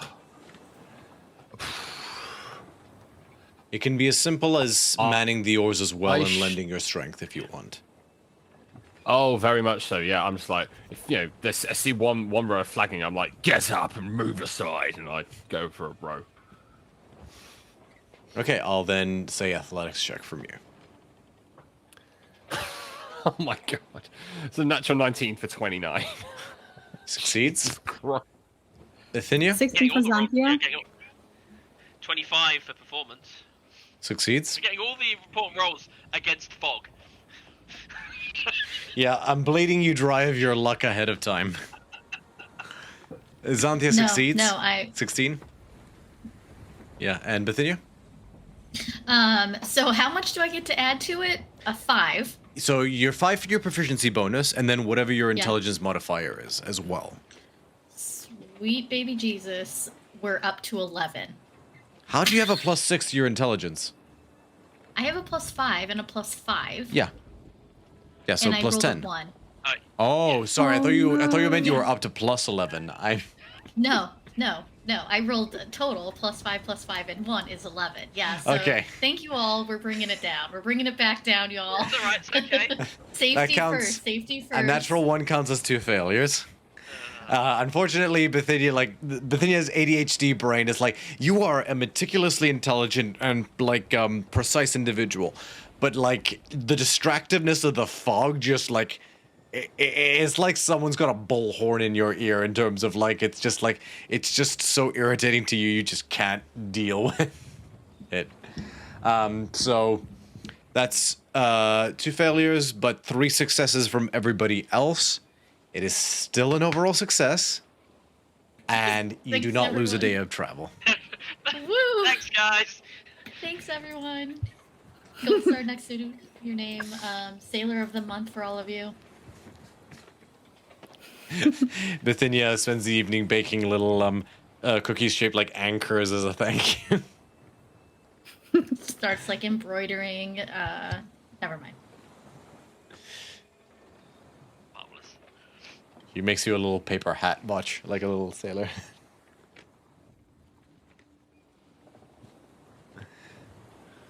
I'm so special. Before I forget, can someone remind me to take down the dick flag before we get to Meletis? Bithynia, you need to take down the dick flag before we get to Meletis. Alright, I've done it. Right, good night. We have it's fine for when you're out to sea with these kind of things where you can't see anything, but we have a reputation to uphold, or at least I do. So, just All right. I have to remember that. the day comes to a close. Does anybody wish to do anything else specific? Cool. Day 3. I would like.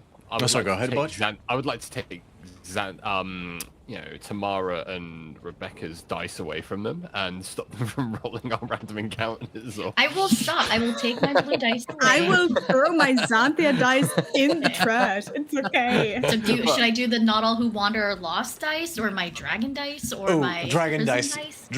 Dragon dice, and please roll specifically an 8 on the random encounter table. Okay. One thing I will do, just on the next long rest, I'm going to change it. Like, assuming I got the Mobius scroll, I'm going to try and attune to that and unattune to what has been my quill up to this point, which is the ink writing tattoo. So I just. I thought you gave it to me for sentimental reasons. But I thought you didn't want it. Okay, fine. I'm If you're holding actually on to going it, to use it, then that's fine. Otherwise, I was going to. I don't know yet. Then I will bide my time until you've decided. I'll go back. Okay. Tap. Well, it's assuming everyone's asleep. I would like to stay up a little bit later, and I would like to see if I can find the belt of fire giant strength. And I would like to, purely just because I'm curious to see what this can do for Bokios's capabilities, just out of curiosity, I want to see what happens if I put the belt on and then try to hurl something out into the ocean behind me, just to see how big the difference of my strength. So you attune to it? If it takes an hour, absolutely. Okay. But I'm not, but by no means keeping it. I just want to see what it. Yeah, I've got an hour. My question is, are you gonna stealthily grab it, or are you gonna ask to borrow it? Oh, I'll ask to borrow it. Okay. Who's holding it? That would be Xanthia, I believe. Yep. You Okay. can put it on. So Xanthia, Botch approaches you. Hey, Scales. Listen, I would love it if I could at least try out that belt of fire giant strength, because I'm pretty roided out, as you can see. But I want to see what happens if I can take it just beyond the edge. I want to feel really powerful just for a bit. Can I borrow the belt, please? Thank you. Enjoy. Lovely. Cool. Okay. Takes you a minute, but yeah, you can attune to the belt, and it's like as soon as it finally the attunement finishes, it clicks into place, and you just feel like a tightness in all of your muscles as literally the adrenaline surges before it relaxes, and you just you literally you feel like as you flex, a tightness that wasn't possible before. It you feel the difference. You feel how much more you can clench, and you swear you see the muscles expand ever so slightly, and you feel the power's difference. At least it feels good. Okay, in that case, then what I would like to attempt to do is I would like to take my great axe of spite out. First time I've had access to it for quite a while, and I would like to attempt to, let's say I'd like to try and see how far I can into the wood, into the back of the ship. I can get it in the railing behind the steering wheel. Bithynia, you're on the helm, and you watch the mast of the ship. No, I'm not going against the mast. I'm kidding. Specifically not the mast. So what do you? This is fine. You got oars. I'm kidding. What are you going against? Sorry. So against the railing, against at the back of the ship behind the steering wheel. Yeah. Behind the. Make an attack roll. Alrighty. With my great axe, that would be a D20 plus 13. Even with a 9, I still roll a 22. You just one section of the railing, and this is a thick beam of wood, is just turned into toothpicks that scatter out onto the sea. Nice. Maybe I should give this belt to Amalia. Maybe then she'll stand a chance against me.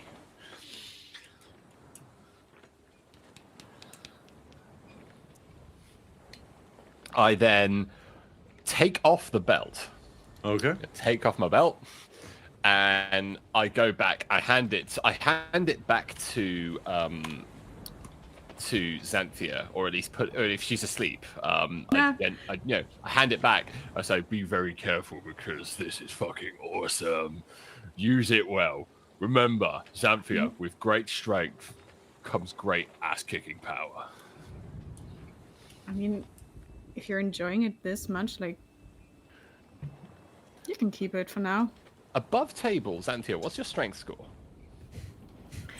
The turd With emoji. My gauntlets, it's 19. Without it, it's... Hold Wait, on. what are your gauntlets? They're gauntlets of ogre power, reflavored to be gauntlets of the Leviathan. Without it, it's 15. Okay. What did the gauntlets of the Leviathan do? Just out of curiosity. Say your strength score to 19. Oh, okay, so that would be a downgrade for me. Yeah. Okay. Fair enough. Well, it has no effect on you if your strength score is Yeah, higher than 19. Yeah, it's so- higher. Yeah. Okay. Well, put it this way: if you put this on, you will be roided out, and you will, make sure you take it off if you have some time with Hilira, because you might break her. You won't know your own strength. No, but I'm thinking we just lost a healer, and might do more good on you. So, Well, that's very generous of you. Thank you very much. And I take it and put the belt back on and reattune to it. So that's happening. Oh, yes. Thank you very much, Tamara. That's very kind of you. you're welcome. The fight giant. Alright, I'm adding that in. Oh, yes. Strength score of 25. Ooh. By the way, Xanthia. I look down at you and I take out my molten bronze skin chalice and I hand it to her and say, yours, do with it whatever you will. Pour it on yourself, you're resistant to fire damage, and you get a little bit more, chanky. I don't need this no more now that I've got this belt. So do with it what you will. So I give you my molten bronze skin half plate. So it actually is half plate or plate, depending on. That's what it's listed as in Yeah. So I That's specified that. So technically, rules has written the item is meant to be one or the other, or isn't like it's a specific kind of armor. Yeah. I am ruling that it can be either plate or half plate, depending on because it's just liquid metal. So yes, Xanthia, you can take it as either. You now have that in your inventory. Okay. Oh my god. Interesting. I cannot wait to get my hands on my first enemy and rip them in half. Oh my god. Thank you, Dissel's Place. I needed that posture check. My athletics modifier is now a plus 12. Yes. So yes, Xanthia, it is plate armor that takes the form of just bronze skin, so you will look like a bronze statue of yourself. Which is kind of appropriate, given what Atmos is. And also with poor you're Frost, resistant to yeah. fire damage, and also the armor itself does not impose disadvantage on stealth. I think she'll take it and mull it over and like sleep on it. I do that too. I like to cradle the chalice at night. It's very comfy. It's a little warm. It's like a hot water bottle. It is, actually. Oh, that must be so bad for your spine. I'm an old man, and my spine's got fucked long ago. Fair. In IRL, that's also true. My spine is fucked. R.I.P. mate. Yeah, I know, right? The day comes to an end. Sleep comes to you all. A good night is had by all. And the fourth day comes about. And I get somebody to roll me a d20. Rebecca, this time, you're the one who hasn't rolled yet. Or you're somebody who hasn't rolled yet. I rolled a 5. It's not an 8. It's not a 1. It's also not a 7. I want it to be a 7. A calm day with no events. Yay. You Nice. are able to predict what would have been a rolling storm, but you sail around it.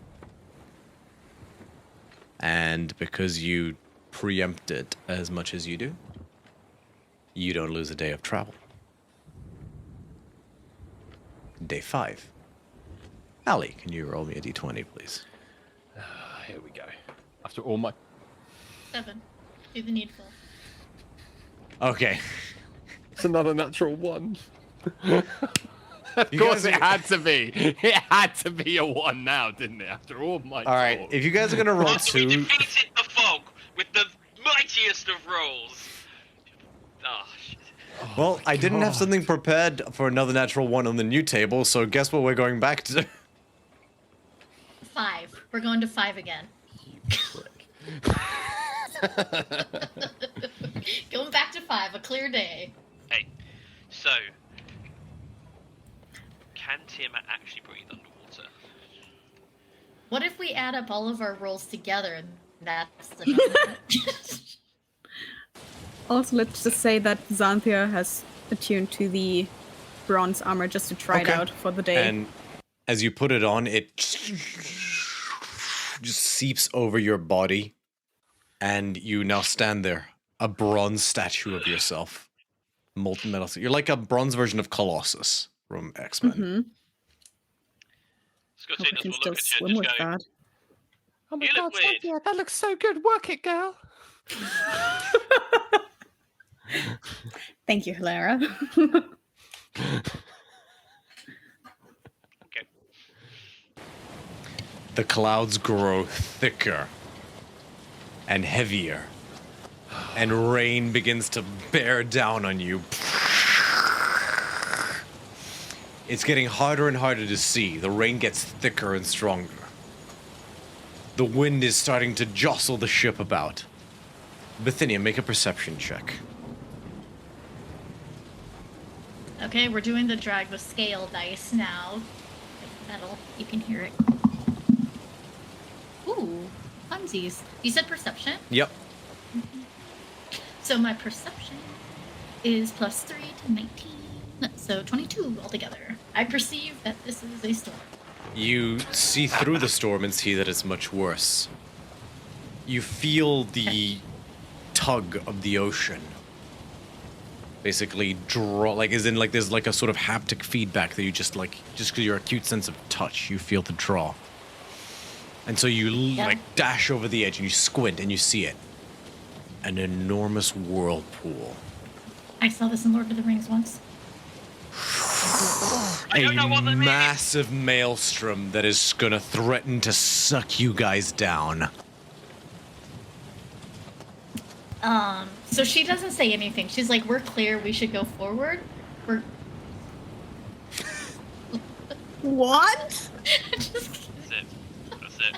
All right, that's it. End of campaign. Okay. so, God, I don't even know if there's anything that I have that would help. so as she's leaning over and it's like, you know, the rain is coming over, she's going to say that we need to turn around or go another way because this is not good. It's already pulling you guys in. If anybody has something extra they wish to do, speak now or forever hold your peace, because it's otherwise going to be another group check.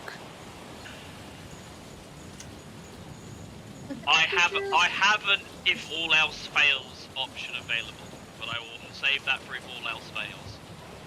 Oh, I know what you're gonna do. What your all else fails option is. Yeah, Okay. I don't want to do it. I'm just gonna cast Water Walk on all of the people who, like the party, who can't swim naturally, just to be safe. I would like to tell the crew to stop rowing and rest their muscles, but for a moment to try and still them for a burst of effort. You know, there's no point. We're being pulled in. There's nothing we can do now. Rest your arms, rest your legs. Let's go. Let's get ready to go as the first mate. Okay. Make a persuasion check. Oh, I'm not hot at those. Come on, don't The get DC is another one low. there. The DC is quite low on this one. That's going to be a 13, sir. Succeeds. It wasn't entirely high DC. Okay, good. Sorry, Rebecca, continue. No, just I was going to ask something that I'm pretty sure the answer is correct. So, it's All right. So,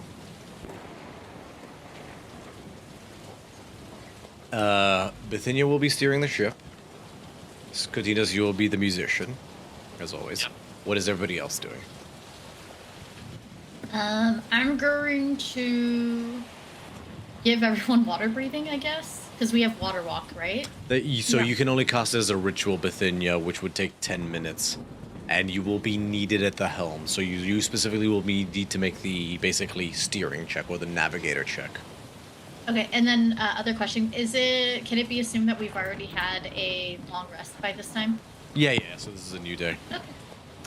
I will be walking up and down the row of oarsmen and looking for anyone that's flagging and then ready to take their place and just start rowing as soon as I'm needed. I'm gonna throw Amalia into assisting with them, just already starting to row anyway. Yeah, Xanthia's doing the same. Cool. Sorry, Amalia and Xanthia rowing? Cool.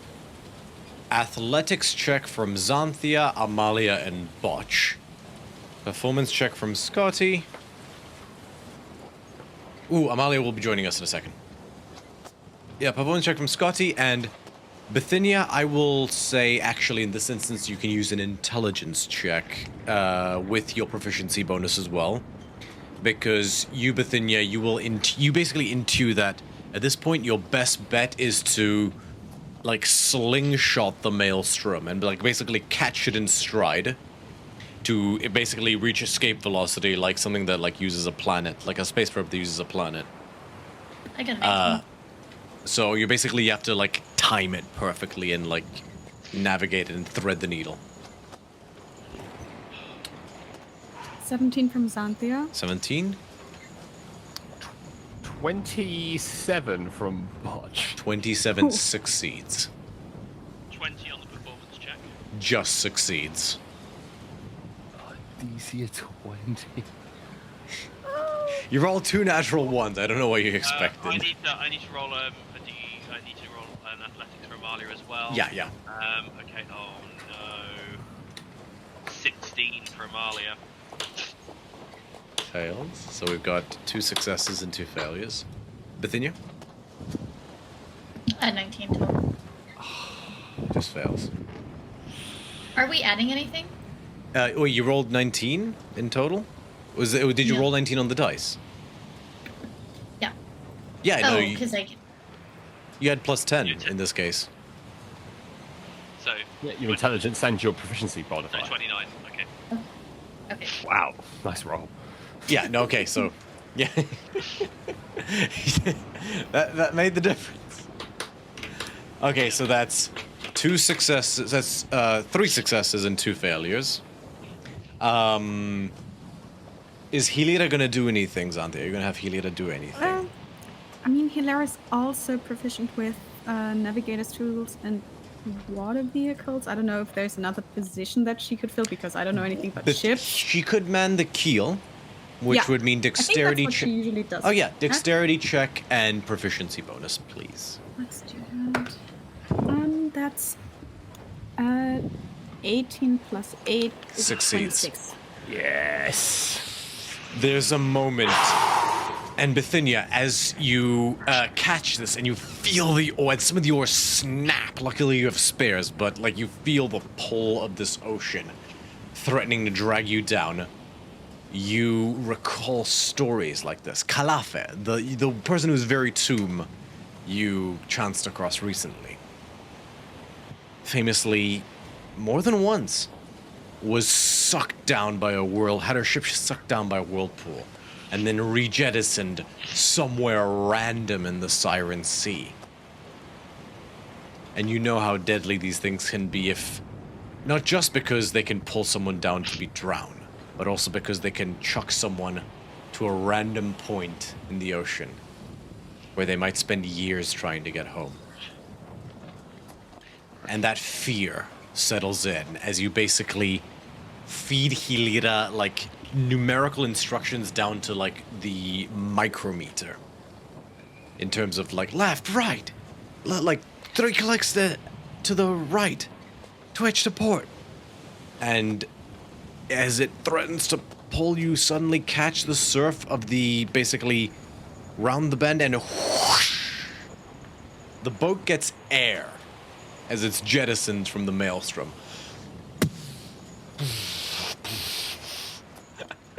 You all of you make a con save. Oh, hell yeah. 21. Succeeds. 21 also. Succeeds. Nice. And Amalia, 23. Okay, Amalia is a cat, so she rolls at 15 from disadvantage. Xanthia and 7 from Hilera. Sorry, what's that, Xanthia? Please get one. 15 from Xanthia and 7 from Is Hilera. 15 fails, 7 fails. No, so 15 succeeds, 7 fails. 13 for the wet kitty. 13 fails. So everybody, you're like, oh, and you're like, you steady yourself and you're fine. And then you hear a, and you see a like drenched Leonin and a drenched little human with a winged helmet just over the railing, just like hurling from the motion sickness. Amalia coughs up a hairball then. You watch it float on the water and get like start to spin around the maelstrom. Well, it's okay. If that hadn't worked, there was one that had one trick up my sleeve. But I'll save that for the next whirlpool. And you and you watch Scotty stow his potion of Dragon's Majesty. Yep. Oh yeah, Amalia. Now that you're here, are you going to fight Botch for the belt?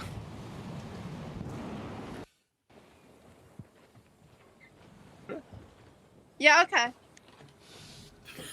He's wearing it. He's already wearing it, so the I've got it on. it. I've got it on at this point, but We let's have see to what you take it got. off and then put it to one side and then we'll fight and then I'll get it. Can I ask the DM request that you make a persuasion check against my insight on that? You guys are players. You can say like, be honest. Just be honest, Ali. Would Botch rise to that challenge? Not that challenge, because that was pretty weak sauce. So I say, Maria, it wouldn't matter if I took it off or not. You couldn't beat me. Why go through the pain of yet another defeat at my hands? Can my Echo Knight, can I produce an Echo Knight behind him to like try and take the belt? I'm gonna say roll for initiative, the two of you. Oh, it's on. We've just narrowly avoided death. Now we're trying to kill each other. Fantastic. Okay, I got a dirty 20. I got a 21. Alrighty, crack on.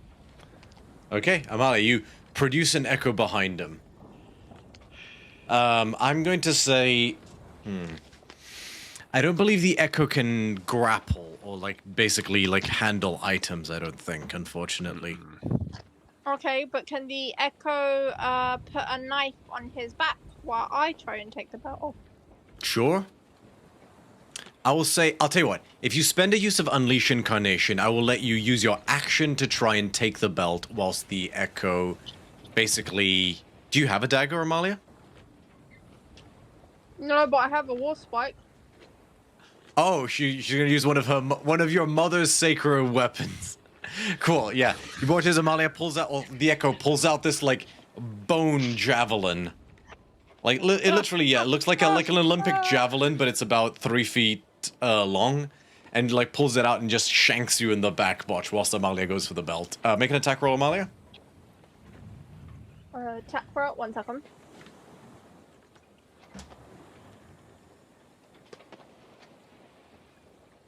Where the hell is my attack? Where's this fight happening, by the way? Oh, I assume in the imagine middle it'll of the be on deck. Oh my god. The middle of the deck, the night before we go into the maelstrom, because that's when I actually started putting the belt on. So yeah, the rep tiny bit.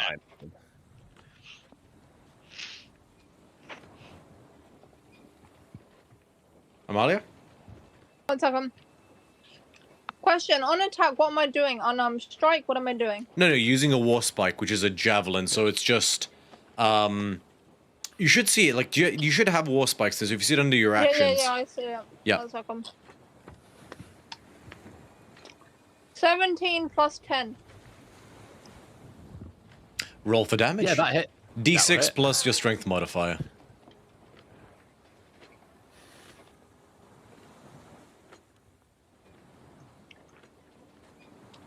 Six. We're gonna be here all damn day. You're like, oh! As like you see like a javelin stab you in the butt. Amalia, make a athletics check, contested by Bosch's athletics check. Oh, you're not gonna like this matchup, Amalia. I mean, it's okay. It's kind of unstoppable force meets immovable object, but yes, Amalia is at a bit of a disadvantage here. No, she's not.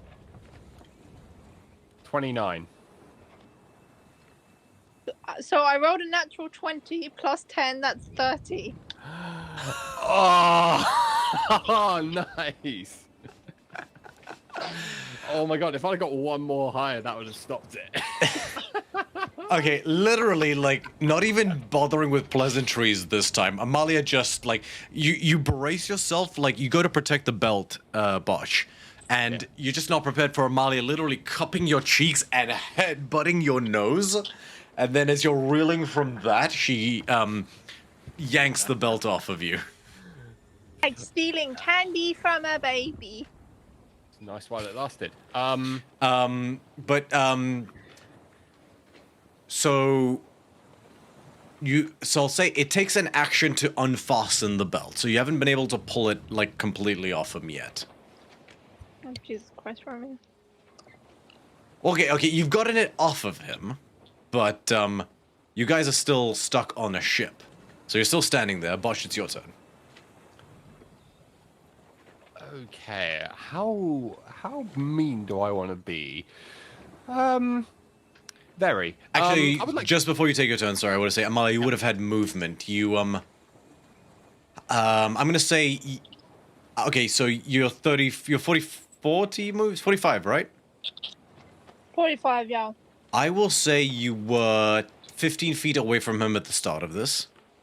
So you would have, 30.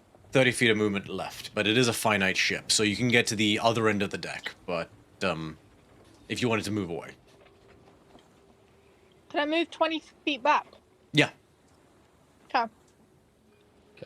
Okay. Botch, it's your turn. Okay, I would like to rage. Okay. And I'm going to roll my wild magic table because there's a couple of effects here that will fuck her shit up. So let's see what happens here. Okay. Interesting. Amalia, could I please ask you to make a Constitution saving throw as a beam of golden light shoots out of my chest and strikes you in the face? That's new. I've done it a few times. What's 15 plus 9? 24. That will succeed. Okay, yeah, so that succeeds. So that does nothing to you. So what I am going to do instead of that is I am going to run up and unarmed strike in the form of kicking you right in the pussy. As hard as I can. That does not narrow it down on Amalia. Exactly. That was the joke. Okay, let me just quickly remove my belt of giant strength from my inventory so I don't get the bonus in my actions. There we go. Okay, so that's a 21 to hit. That hit. Okay, with that, I would like to, Mr. DM, I don't know how you want to flavor this because it's a bit of a unique fight, but the aim of that was to distract her long enough so that she loses grip of this item in favor of protecting her reproductive cycle. Okay, what was your total to hit, sorry? 21. Okay, Amalia, make a Constitution saving throw with a DC 21. Make a DC 21 Constitution saving throw.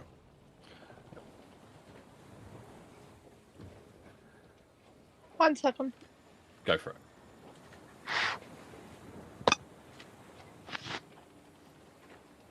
I love my dice.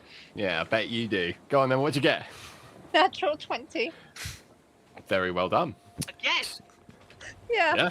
It's the dice that pays Is for this, it. is this the dice that you used with for the disadvantage attack against the fish and the monster? Because damn. Yeah.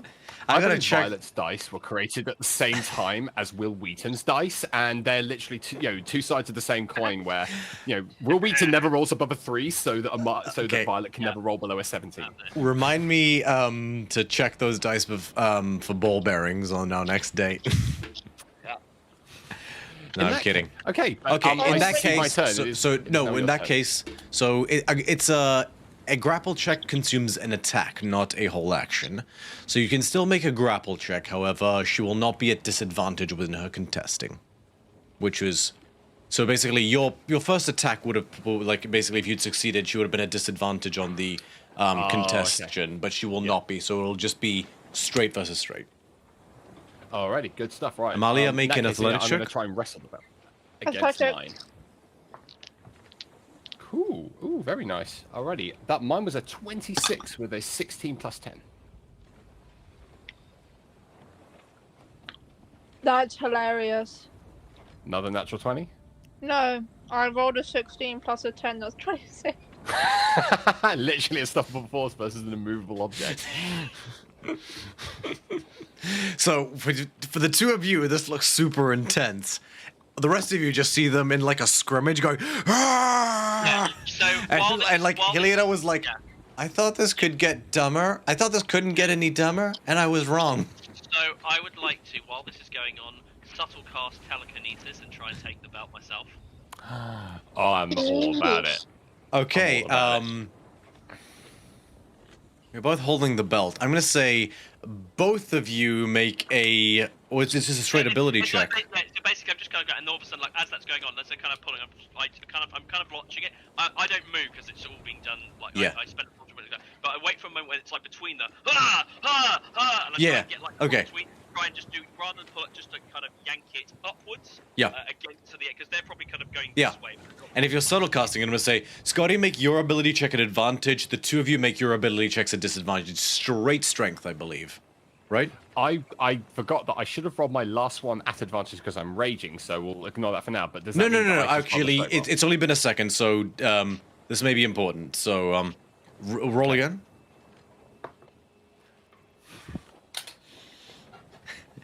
It's a 20, for fuck's sake. Okay. Oh, 3. Never mind. I had to showcase that this is in fact another natural Why 20. are we spending all our 20s on things that don't matter? This Don't matters worry, to I'm me. bringing more. I've got the nat ones for us. Don't worry.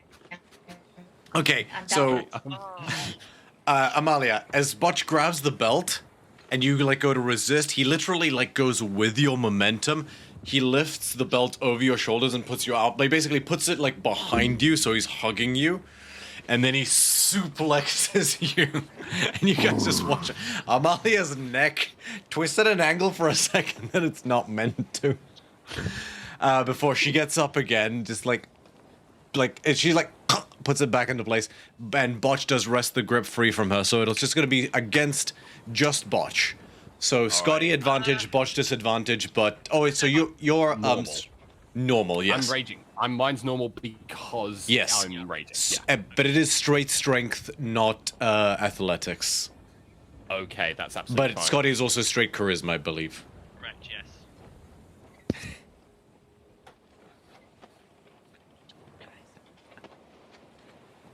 I only got a 19 total. I see it. That's another natural 20. Get him out now. We had 4 nat 20s in the PvP That was- scene. Like, what the The fuck? odds of that are 1 in 400. I want to roll another natural 20 because that it just becomes insane. Get him out now. It just makes that fight with Tiamat all the juicier. Yeah, absolutely. Mine. Okay.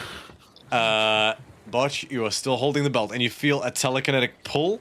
Basically, you feel like an otherworldly pull, like, but you like, or like, honestly, it doesn't. You don't even have to pull it down. Like, Scotty is like trying to move like 16 tons of concrete. Yeah, that's fine. I think it was more if they were going to both be fighting over it, I was just going to throw it overboard so no one had a choice. So it's probably better that it ended as it did. Oh, you bastard! I'm all for that. That is hilarious. So yeah. Anyway, with that done, I will just go. I will go back to my room. Yeah, okay, so you'd see like a super wide shot with a ship in the distance. You see like a little like belt-shaped thing fly over the edge. And it's like, and then like 10 seconds later, like a little satyr like as he gets yeeted. I probably would have been, but there we are. So yeah, that's ended. That probably ended exactly as we wanted it to be honest. Because no one would have liked when I got involved. Could I cast Calm Emotions on the two rambunctious teens? Go ahead. guess- What's the saving throw? Subjective spell. I like it. Charisma saving throw. Okay. That's a real good idea. Does calm emotions automatically end a rage? I don't believe so. I don't I've believe always it does, but I'd say in this instance, it's Yeah. out of proper combat. I would I've be just been alright to curious. go with I've that. always been curious mechanically speaking. It's a very weird one. I'd be alright to go with it in this instance, just I for the mean, bit. it ends anything like charmed or frightened. So Wait, would rage classify as charm though?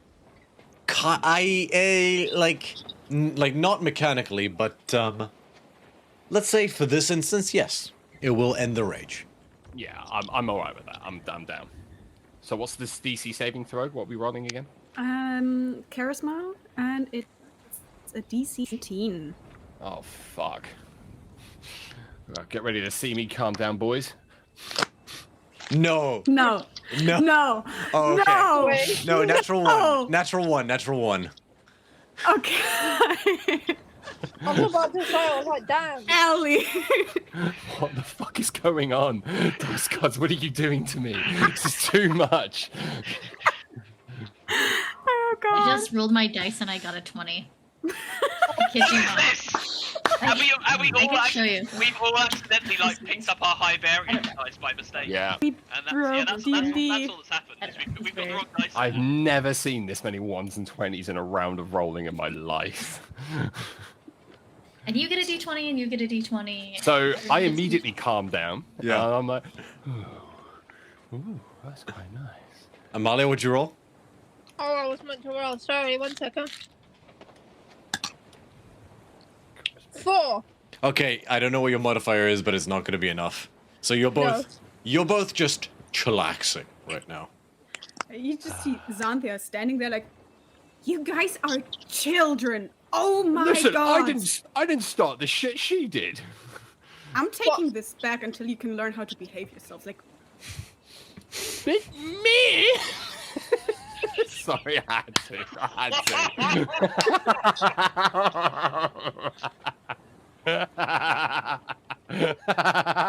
Ali, take a fucking inspiration for that. I will gladly take that inspiration. Oh. Yeah, this is what's happened. I Fine. just wanted something we to distract me from my broken heart. no. But feel free to take. Oh, I'll remove that. That's out of my inventory, so I think just add that back to your inventory. It's out here, I believe. So you would have let it go, Botch? You would have let Xanthia take it? Yeah. Okay. I feel like we're such a stern talking to. I've never been talked down to like that. It was kind of like when a big bear gets yelled at by an angry woman protecting her child. They're like, Yeah. oh, fuck that.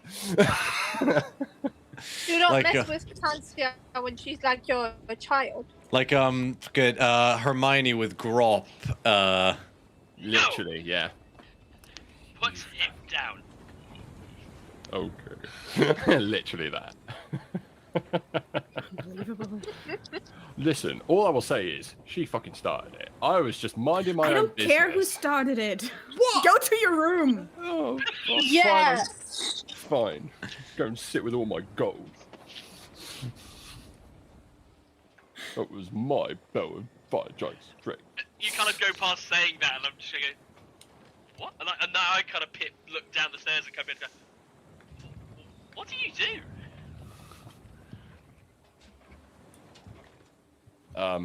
Yeah. And then I get my my tankard of my everlasting tankard, I think. Tankard of plenty. And I just neck 9 pints of Wine. Thick wine. Yeah. He later comes up to you, Xanthia, and says, I just want to say, Dom Mommy Xanthia is totally doing it for me. Yes. Good to know. Good to know. Did you have to say that while I was still there? Never mind. I go again. I didn't take you for the shy one, Scotty. And she runs off.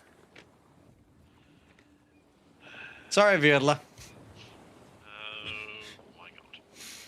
And as the 4th day draws to a close, we're going to go to a break. What was that? What on earth was the last 10 minutes? The last 10 minutes was just Violet turning up, and we had a really nice calm, chill session on our hands. Everyone was getting on, everyone was just vibing and rolling out ones against random encounters, and then Violet turns up. I'm sorry, but I didn't get a chance to fight for the belt, so I did it now. Oh dear. Fair. Let's meet... Legitimately, the plan was to throw that belt overboard. So... Okay. We will just meet... so you're aware. We will be back in 10 minutes or 33 past 9. Grab yourselves a delicious snack, empty what needs to be empty, refill needs to be filled, and we'll be right back here in 10 minutes. Thank you, everyone. We appreciate it. We are DC30. We'll be right back.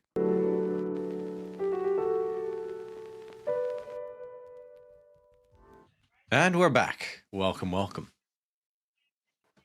And we pick up where we left off, upon the Siren Sea.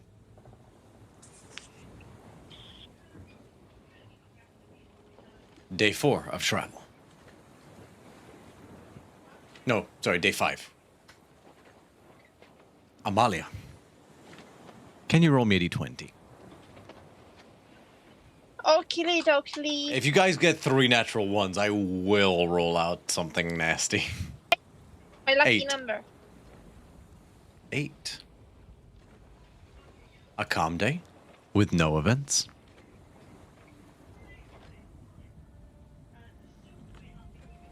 I'll say this. Actually, you do see an island on the horizon. Well, then basically you see an island way off to the side that you pass by it. In the distance. It is like miles and miles away.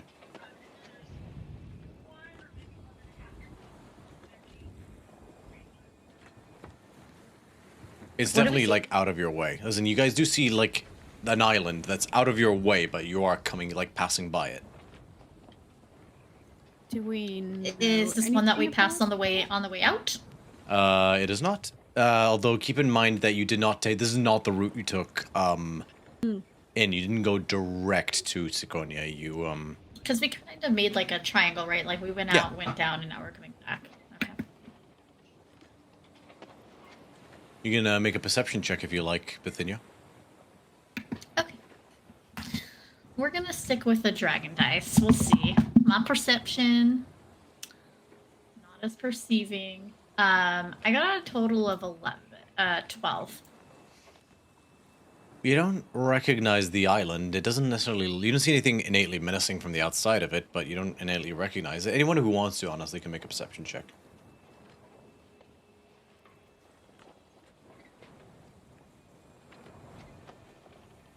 17 from Xanthia.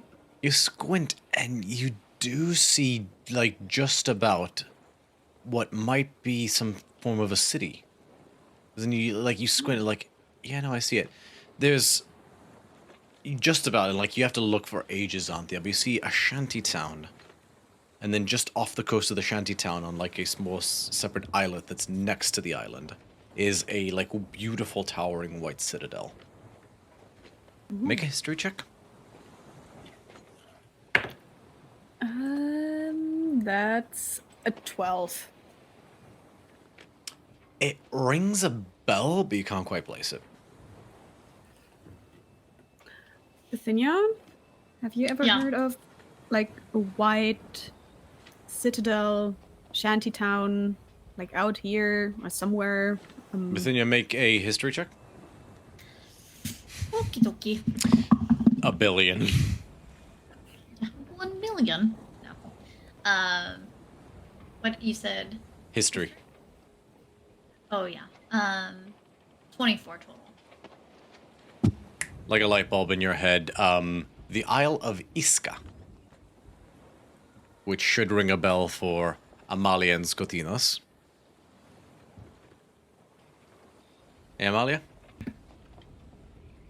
Sup? You recognize the Isle of Iska? Sounds familiar. Do I remember it? Yes, it is where you went to find that tomb at the behest of Daxos. The place wait. that had the purple dolphin crest. Oh, okay, yeah. Where you, the knolls, with the knolls. Yeah. Yeah. So, Bithynia, you know of the Isle of Iska. It's its own polis. The crest of the polis is 3 silver dolphins in a sort of encircling shape. Basically like a tri-encircling shape on a purple field. It is known in particular because it is, although small, it is a very wealthy polis because there is a specific species of snail that grows upon the saltwater marshes and rock pools of the shores of the eastern side of the island. And these snails, when harvested and refined, are a natural source of a rich purple dye. And because purple is an incredibly rare fabric dye, as in it is just does not innately manifest in nature, it is a luxury good that is a source of wealthy income for this polis. It is a small island, barely 4 miles across, that during the Theros War was beset by gnolls. Gnolls are hyena-like creatures. Basically, these sort of like devil dog humanoids from the southern continent that were used by the Hasiran armies as cannon fodder. Scotty, Bithynia points out that you guys are sailing past Iska. And he took his headphones out at the worst possible moment. They're used as basically cannon fodder and grunts by the Hasiran army. A contingent of them was dispatched upon... I was just saying, Skotinos, that Bithynia points out that the island you guys are sailing past is Iska. Okay. Sorry for that delay.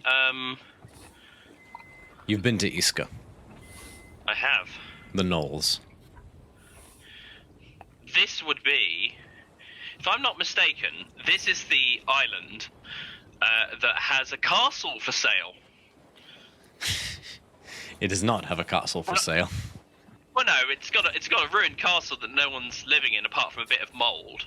A bit of mold. And I think we could take it on now. We probably could actually. And I explain. Was everyone in this party? Where was it? Okay, so this is way back when, and we were we found an old tomb. It was, I forget the reason we were there in the first place. Actually, Daxa said got wind of the tomb being there and sent you guys to find it. That's right. Yes, sorry. Thank you for offering that. I need to invest in the keen mind feat. So there we were searching for this old tomb, and this is on the side of the island that's it's kind of like a half and half island. Half of it is civilized society, and the other half is pretty much not. It's mostly overrun by gnolls, and they've got like a fairly sturdy wall on the southernmost side. So it's basically like a mountain range, and there's like a little passage at the south, and maybe a bit at the top. But the passage at the south, there's like a fortifying wall to stop people getting from west to east, or the gnolls attacking. So when we came through from east to west, they said, "Oh, is there something that we'd like? Do we want to write notes for our loved ones to, our last will and testaments?" Because they didn't expect we'd ever return. And to be fair, we didn't actually return that way, so they probably assumed we did die. But that's all well and good. But near the southernmost point of the western side of that island, there is an abandoned ruin that looks really, really nice and looks really interesting. But there was have you seen the kind of thing that I turn into when I get really excited with this? Yeah, I think the more I think about it, it's one of those. I don't know what that is, but it feels very similar to what I become when I wield the glaive in that manner, if that makes sense. And that can only that can't be good. So it was a bad thing, and it caused a lot of issues, and so we ran away at the time. But if we want to go back, we can get that ruin. I don't mind. Will we become, and so because Bettina knows some of this stuff, she's going to look at Scotianus. I've only read about this location. I only know about it. It sounds like they have a great deal of wealth, but so do we on our ship. How? I mean, they had a section that was for the very wealthy. It was kind of like an upper echelon kind of vibe of society, and you know, more people with money than sense. Like there was some people we chatted to just like. I remember we spoke to someone that just seemed very airy in their ways. You probably fit in really well. I don't mean that in a bad way, but in the sense that like they were very the sense of like society and nobles, if that makes sense, is very much a thing there. I didn't get on with it very well. I think I got drunk somewhere, but. How long do you think the detour would take? Just like from here to there to check it out? I don't know. Bithynia would know you'd lose a day of travel.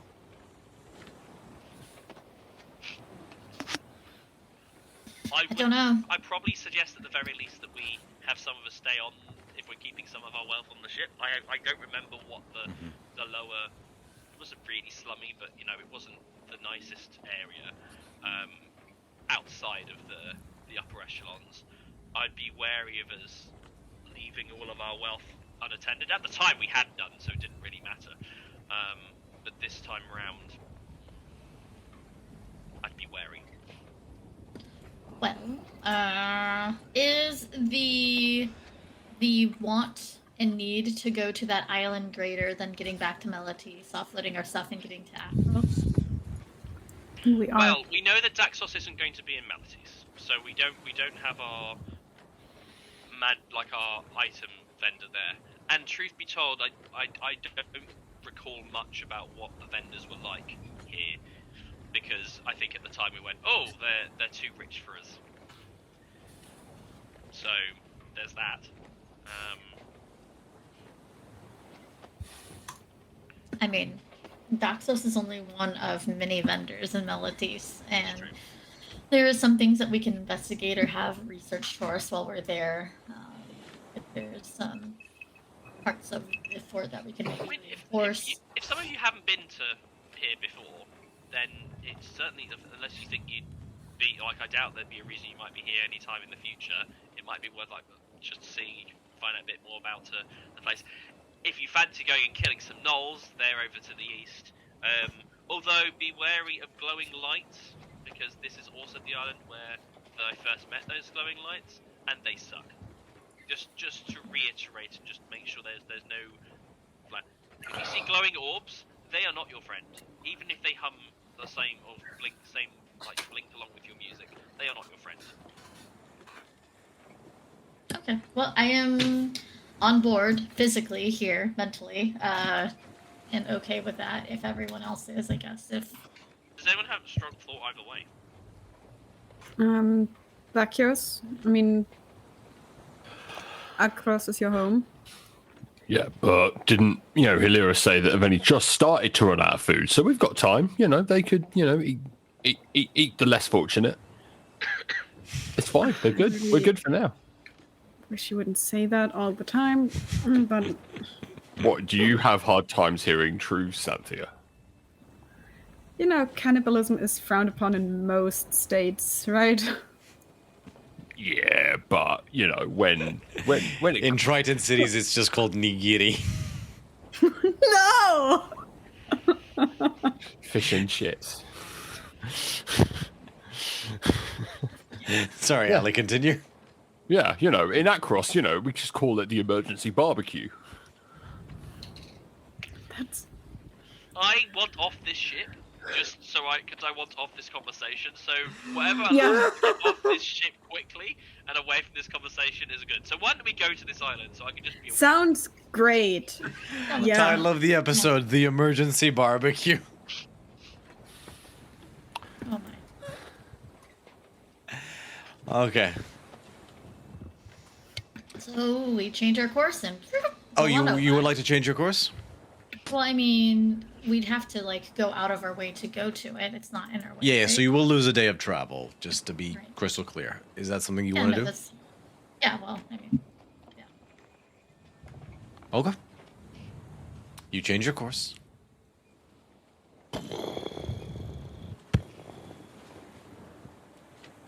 And you dock, and you see the white citadel becomes clear and clear, and you see the enormous ivory towers, like a tall version of Minas Tirith that's sort of all the way around. That's But you pull into the shantytown docks, the port, which seems a lot more ramshackle and destitute, let's say. But you make dock. You step off, and it's easy enough to state your business with the local port authorities. You are a registered vessel, and somebody mark off the 5 gold I'll do that. registration fee. But that basically buys you, basically a slot in the port. And 5 gold will basically be like an initial buy-in of 3 days. And here you are. Well, I remember the potion vendor on this side of the fence being crap, so we might as well just go straight to the good stuff.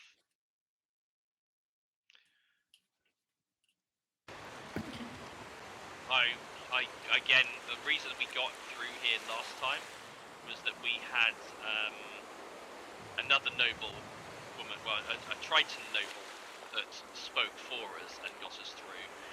So that'll be on you this time, Bithynia, Soz. okay. Can do. I've never been here, but it's good to see a town that's a little more well put together than the last one.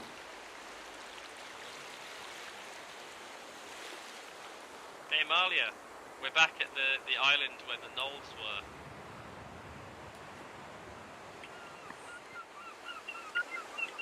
There's so much.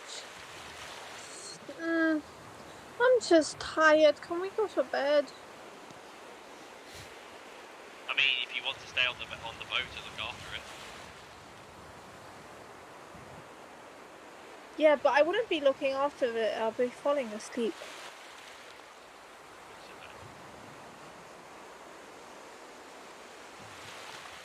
But yeah, that's fine. I can stay behind and look after the ship. We now have our attack cat on standby looking after everyone's gold. Alright. So you're in the shanty town. Would you like to try to go to the citadel? The citadel? Okay. It's easy enough to walk up to it. And the 2 guards in hoplite gear with that has a purple cloak attached to it, and wide fanned crests or plumes. Your business, strangers? A gesture to Bithynia. What was that? Your business, strangers. We are here, passing through, maybe possibly buying some items that you might have. Rolls his eyes. And do you have the proper documentation to be permitted into the White Citadel? She's gonna look at her eyes. I guess that depends on what it is that you want. What documentation? If you have to ask, I doubt you possess it. Evidence of your station, please. Well, Station. Just gonna look. Can you elaborate on that?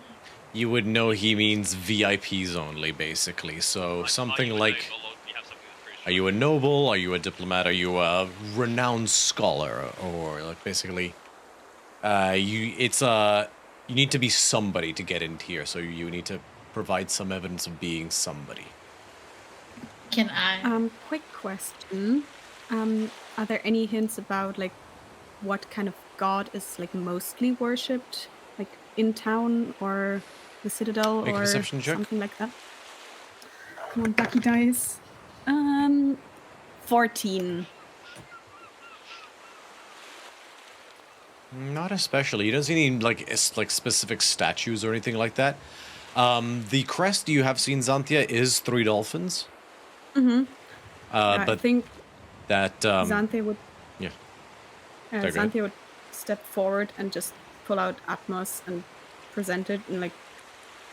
Does it seem familiar in any way? No.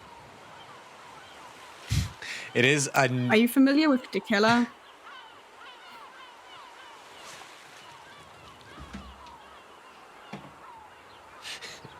Yes, the legendary weapon.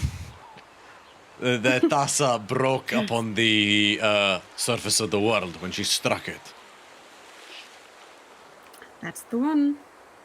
This looks nothing like Dekela. It has been reforged, but we have similar weapons in our inventory. And she looks to Scotty and to Bacchus. Bithynia as well. Scotty, you hold up Gelio, like, and they're like, and they lower their spears. See, this is why I normally don't respond first. The whole point of me wielding this is to show that there is other ways that you can go about the same business. I am not a threat. Actually, I feel like I'm giving the gods too much credit. Like, here in terms of recognizing the weapon. We are like, Tempest. We are the ones that found the lost tomb further west in the mountains, which I think would have got a bit of renown way back when. You would have, you might have spoken with Doxos directly, or some others would have. I heard about that actually. The tomb of King Barakos. Interesting. I did not know he resided he was buried on this island. Well, it's been, Prove it. Do we have any of the stuff? Show me that thing's worth a damn. He points to the trident. It's pretty, to be sure. How do I know it's thrumming with divine power? Huh. Do you want to really test it out? Not Like, on feel me, its strength? obviously. Fine. Yeah, Xanthia will just find a stone or something that looks like it could be destroyed. And just shoots out the geyser strike. Make an attack roll. That would be a 25 to hit. A entire cinder block, like a brick of this bridge, is just turned into powder. They jump back slightly. He runs his hands over, like if you let him, he basically, he literally feels the power from it. Well, fuck me running. He looks at Nimiras on your back, Botch, and Matizi just floating next to you, Bithynia. He's sort of like, I'm gonna make an insight check. He looks at you all. Let them pass. But, General, they've only shown trick. Let them pass. Thank you. He just intues a greater purpose about you all. You get the sense he's not he ain't trying to, he's just doing his job, and he knows enough to know that, you guys are somebody. And you're led into the Citadel. That actually went far easier than last time, and I last time we had a trident that had an actual seal showing her nobility. But okay, if it worked, great. Nobility isn't everything, you know. Well, here apparently it is. I think that's why I lost my interest with it fairly early on. But I guess there's good stuff here, so.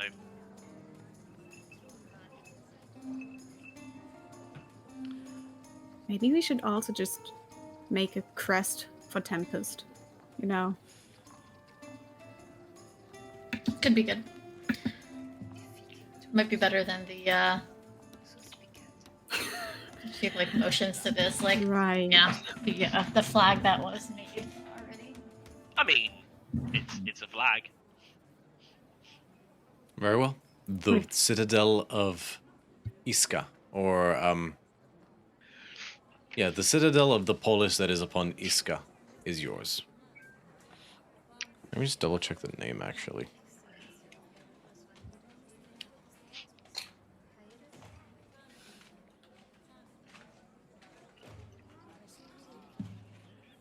Downloading from my cloud. I can't remember. I don't know if we've ever had a map of the Citadel area or not. You did not. Faleron. The city is Faleron.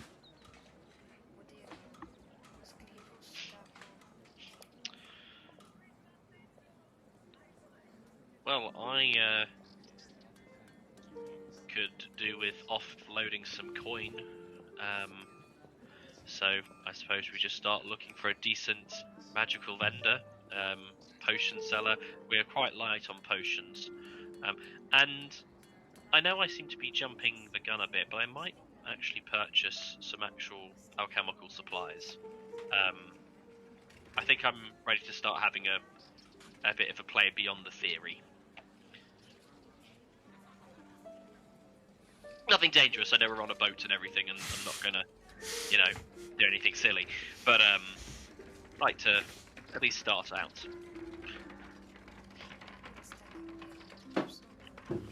Okay, so you're looking for an alchemical vendor. Pretty much. Well, I mean, Scotty says there's another thing. So says we can either just split up and meet whenever, or we can all go together and just see what stuff we fancy, and we can look at everything. We can do a loop. I don't mind. This whole place seems a little bit like, look what everyone's wearing. There's like there's at least a bit of gold on everyone. It's Yeah, this is definitely high society. But these guys make Meletians look positively working class. Look, even that stick up his arse has a stick up his arse. It's just 6 on 6. There are not 6 on 6. enough. There are not enough latrines for me to give enough swirlies. So yeah, we'll dealer's choice it and just start heading out. Other than an alchemical place, what is everybody else looking for? I mean, I would like. Can this dye be bought elsewhere, or is it like an exclusive thing? It's an exclusive thing. It's where this city's wealth comes from. Yeah, I would try to see if there was like a dye shop or something. Oh or, yeah, like, yeah. if There I are did the plenty of powder or places that sell this stuff. In the Citadel as well, you can get luxury little bottles of it, which tend to be given to the help to sort of do the dyeing. But okay, Bithynia, you easy enough. You find a female Triton vendor who basically runs a small, cozy little shop of luxury wool type thing. She seems to knit them all herself, but they're sort of like knitted blazers or like, you know, knitted chitons that have like sort of, you know, ornate gold filigree pattern into it. Like it's like a trying to think of a luxury yeah, it's like luxury sweaters kind of thing in terms of like this Triton that seems to be using these long sea urchin needles to do the knitting. She's an old, wizened Triton with who's a Sokolan Triton, so shark features, but like heavy wrinkles. So she almost, and missing several teeth, so she almost resembles a basking shark. just like a smooth sort of Voldemort style no nose and almost like a mohawk of doors of like shark fins.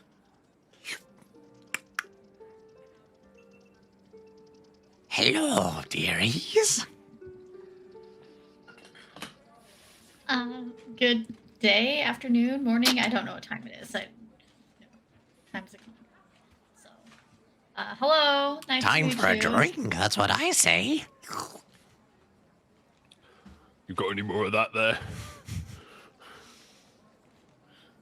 Ah, what the heck? I'm in a good mood. She like pops a wine cask on the small sips, young man. You're still in the White Citadel. She pours Young you man. young How man old to is me. this lady? Oh yeah, I was gonna say, how old is this woman? Like if Maz Kanata and Yoda had a baby, and then that baby had a baby with a scrotum. Well, that might take me on a whole journey. Okay. And so looking around, she has some dyed items. Does she have dye though? Like, does she yeah, have, no. like, So she sells. something? So she has like knitted wear, but she also has a section that has dyes in particular. Out of character, I'm totally basing this off of an old lady who runs a knitwear and like dye shop like around the corner from me. Maybe you've seen it.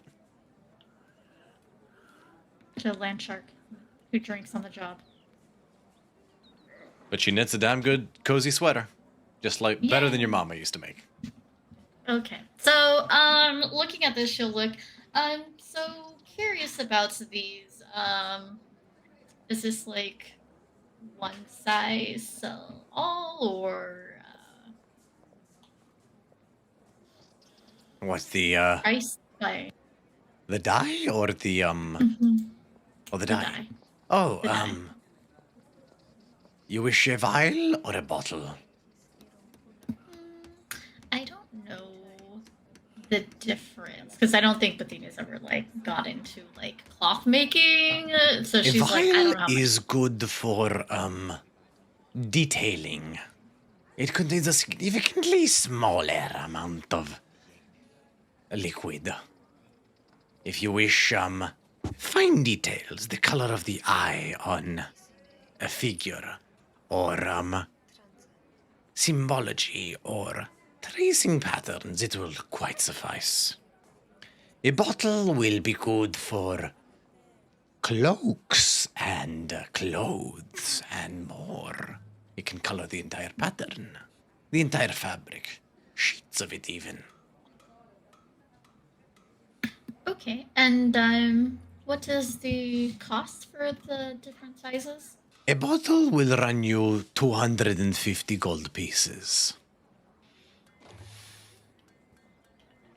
I kind of, as I see Bacchus says, look, I can't give you a look back, and it's just like I know.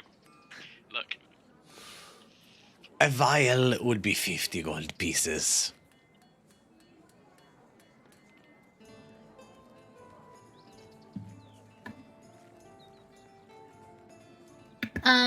So, Can just to Yeah. be clear, a vial will let you color up to a sum total of 1 square foot of fabric. A bottle will let you color 10 square feet of fabric. she's going to total. get 2 bottles. She would like to get 2 bottles. Cool. Mark off 500 gold. I don't like big spenders. Here you go. And she holds the 2 clink clink. They're actually novelty bottles shaped like a snail. I'll say this.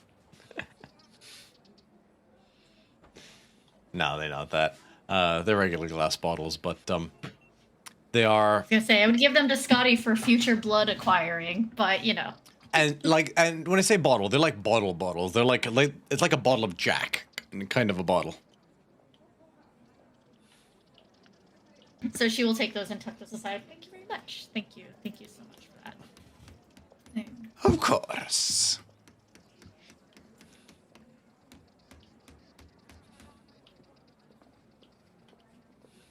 Is there anything else I can do for you, dear? There's nothing else. All she had was just dyes and stuff, right? Or dyes and like knitwear, like luxury knitwear. Yeah. Very well. You excuse yourself. You venture out onto the street. Scotty, you just wanted to find an alchemist, right? Nobody else wanted to find anything? I would like Magic some items, alcohol. Yeah. potions. Okay, well, Scotty, make an investigation check for an alchemist.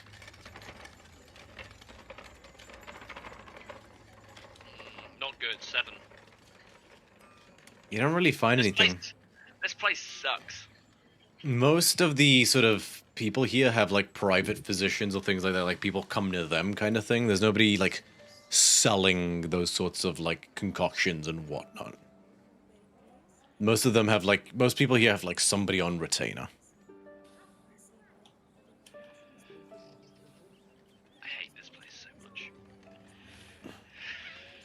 I follow the rest. I go with the rest of the group, just seething at how much this place sucks. Xanthia, make an investigation check. Ah, Jesus. Natural 1. This one also goes to Dice Jail. That's another one to add to the 20s and 1s for this session, by the way. You do find, Xanthia, you don't find any magic items, but there's a cart. And you're like, a street vendor in like such a high society place? But, it's another Triton who's basically, male. Like, relatively young. He's got, again, smooth face, like no nose kind of thing, but he's got a sort of like a more navy blue Piscean scale type situation, and a large marlin or like swordfish style sail that just goes down his back. And he's just like grilling up these little fried ball things.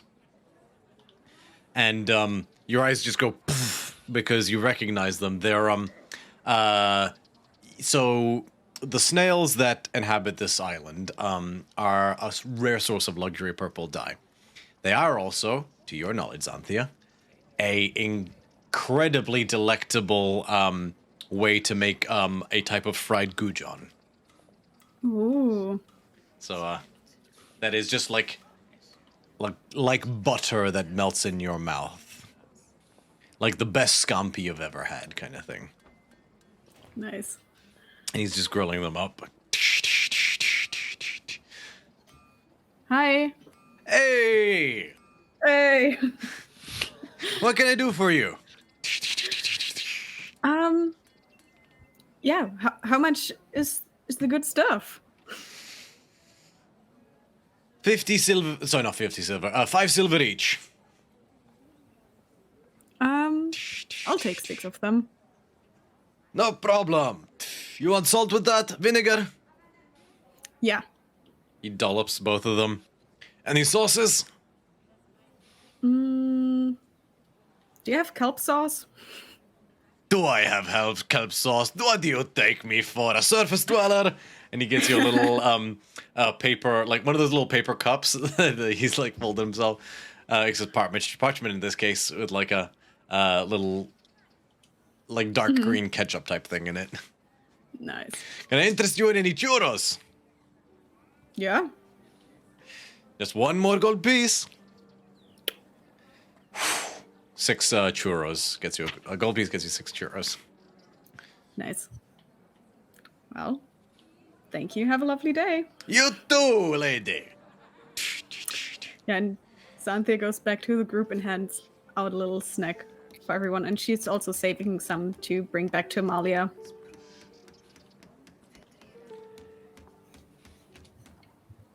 This is very salty.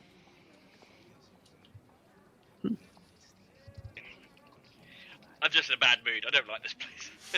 Let's go find some cool. Scotty's in the bed mood. For the rest of you, it's like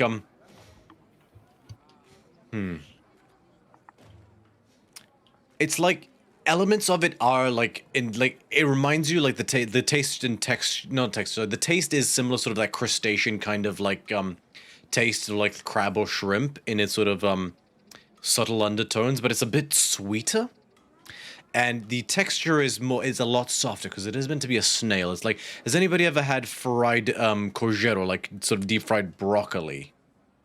Or like sort of like fried veggies, where sort of it's like that kind of really soft texture that melts in your mouth like butter, or that sort of like slightly sweeter version of like a shrimp or crab type deal. It's really nice. That takes me back.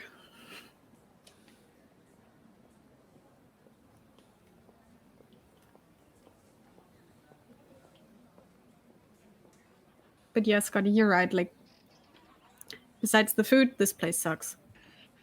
Any luck finding well, I've had no luck with finding any potions or anything.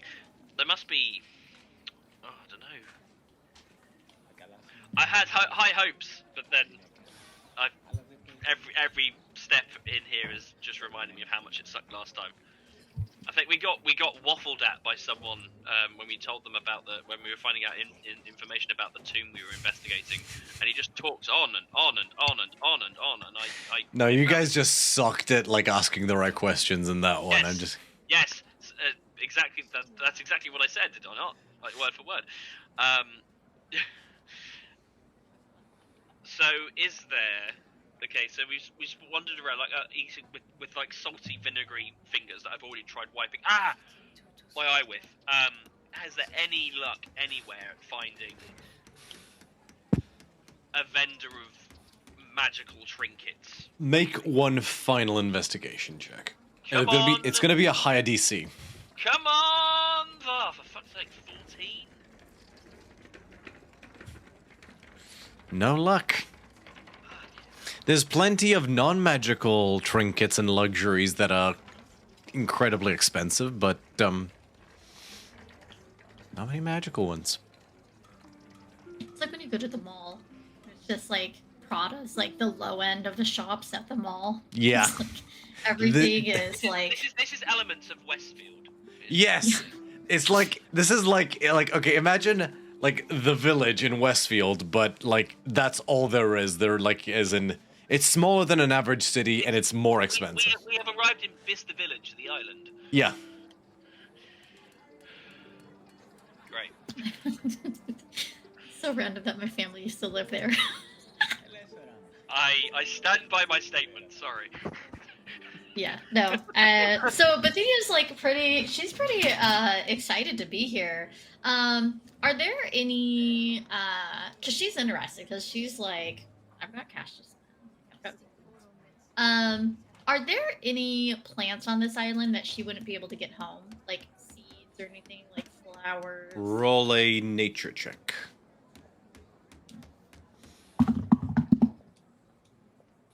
Ooh, I like that. Hold on. Let me see what my mod is. It's not a 20, but it is a 27. Okay. That you can't get anywhere else? Yes. But you're not gonna like where they are. I mean, There is a kind of a desert lotus, at least that's the way it's been described, that is located on the arid badland section of this island, which is the one inhabited by gnolls. are there any vendors who have flowers like this, or Make an investigation check. what did you say? It was a desert lotus. Yeah. An arid lotus that was by chance brought over from the southern continent, and it grows in arid environments, and the gnolls have basically stripped all the vegetation off of that side of the island and turned it into a basically like Mojave-style desert. No, it's my time for my nat 20. Oh my god. You do find That's only like the second one. it's that, like, it's a we've hole got in the to. wall, basically like you basically sandwiched between two larger buildings, but you find it and you spot this faded sign and you step inside. And you see, it's actually really sort of nice. Again, another high-end place inside. And it has all sorts of ornate golden vases that contain beautiful presentations of flowers that are all growing nicely. And you actually see a youngish man. quite tall, although and relatively I guess lean and sort of like toned body, but more on the slender side. He's not broad. He's 6'4", so he's quite tall, but he's leaner than he is broad. He's got brown hair that sort of cascades to sort of about here. And he's actually in the process of using a dagger of all things to basically carefully cleanse the thorns off of this one particular tulip-style flower to sort of get it ready. Oh, hello. What can I do for you? I am looking for a particular flower, maybe something particular to this region, this island. You've come to the right place. This is my shop. I am Elios of the family Ligorius.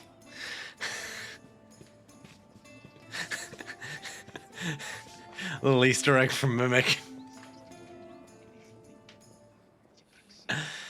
I scavenge this entire island for all sorts of weird and wonderful natural things to sell. I like to remain hidden and basically obfuscate myself so that I may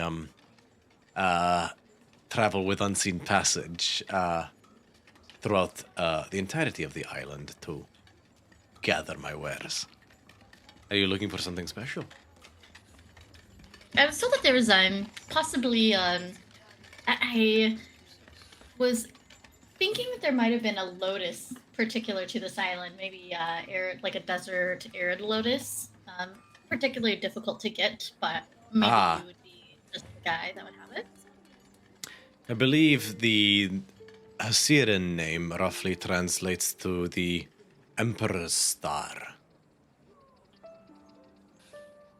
And he reaches behind the counter. He pulls out a small terrarium type glass case that has a beautiful white lotus that has longer and sharper petals that almost looks like a it almost looks like if it were made of metal it could like be designed to like just like kind of thing, but it's not. It's a flower. Just long, slender, pointy petals of beautiful stark white color. And a few stalks at the center that have these orange pollinated bulbs at the end.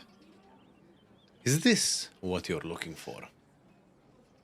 I believe so, yeah. I was hoping for maybe just seeds or an entire plant, but is that the, like when you said it was in the terrarium, is it the full plant? Yeah, it's the whole plant. Okay, yeah. Yes. They are very difficult to get, as I'm sure you know. They only grow in an environment surrounded by gnashing wild dog humanoids. So it has to be appropriately priced for the risk. It's understandable. And so for this flower, how much? I could part with it for 600 gold. 600. 600 gold drachma, and the entire plant is yours. That includes seeds, if you know how to grow them. Are you willing to barter at all? Not with something I risked my life for, miss.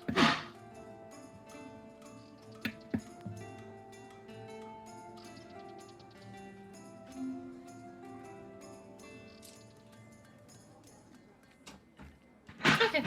I was just trying to see if there's something I can persuade him with, inventory-wise, but... All good? Trades Matizi for it. Yeah, like here. Yeah, here you go. This will do something for you. Holy shit! Yep, sounds good. 600 gold. I'll mark off.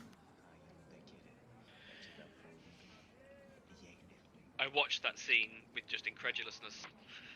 How much spending so much on a plant? Look, I have. Yeah, but had I known you beforehand, you could have just like messaged it, and I could have just picked you up like 4 when we'd gone past before. I mean, I probably would have picked it at the stem and not the actual root, so this is probably gonna actually survive. So I hope so. My hope is that maybe if I can propagate it, I can sell it in Meletis. Because if we can only get it here, then it should be value. So, you know, I the recommend return. doing some extensive research on how to propagate them because they are as fragile as spun glass. It's possible to cultivate them outside of that arid habitat, but do your research is all I'm saying. I will. I've got an entire grow operation back at our place back home, so I'm hopeful. Oh shit, you blaze it for 20. Well, not this plant. This is a high end. To be fair, I've never tried. You've given me a lot to think about. I might next time Before you light up, sir, we have, as you might be able to guess, we are explorers of a kind as well, and a lot of the shops around here are for more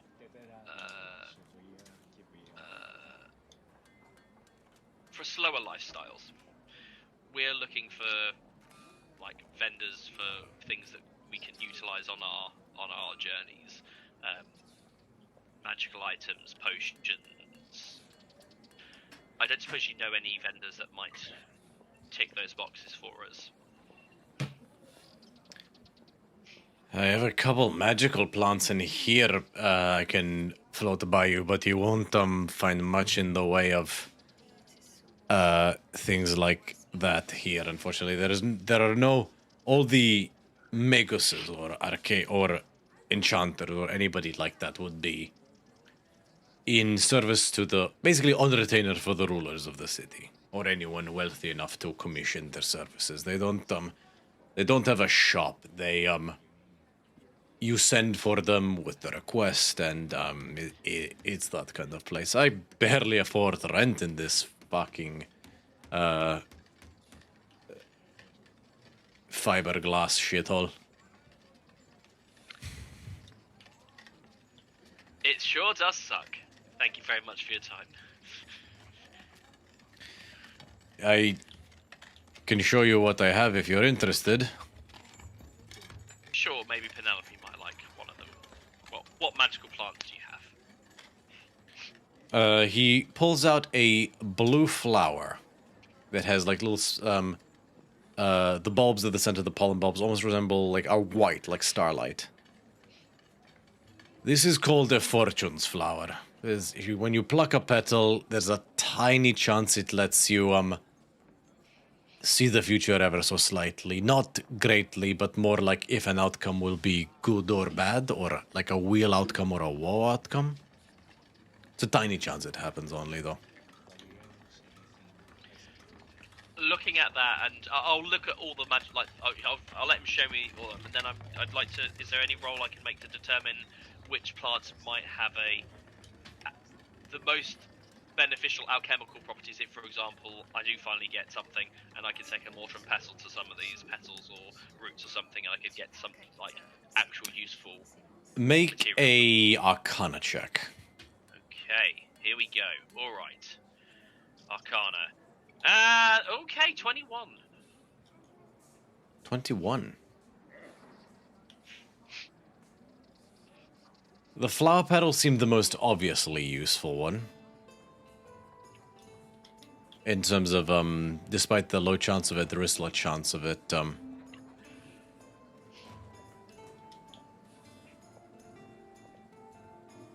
you do see one beautiful purple flower that seems to be radiating small little purple starlight. It just sort of seeps off of it like pollen. It's in a glass case. All that. Ugh, I mean, you think you can afford it? It's not native to this region, but they do just very rarely grow in general. I actually, you won't believe me when I tell you this, but I, found that sprouting from the corpse of a Woast Rider of all things. Did you really? Yeah. They're, It's called a doom bloom. Very rare. They only sprout in very unusual circumstances. Running across them must be somewhat fortuitous. How much?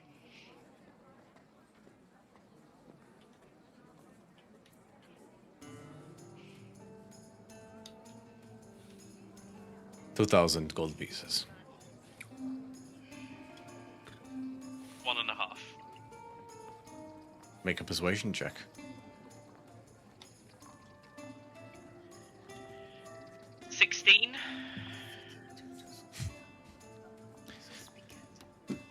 This wasn't easy to get. What reason do I have to go low? How often are you going to get someone that will be interested in it?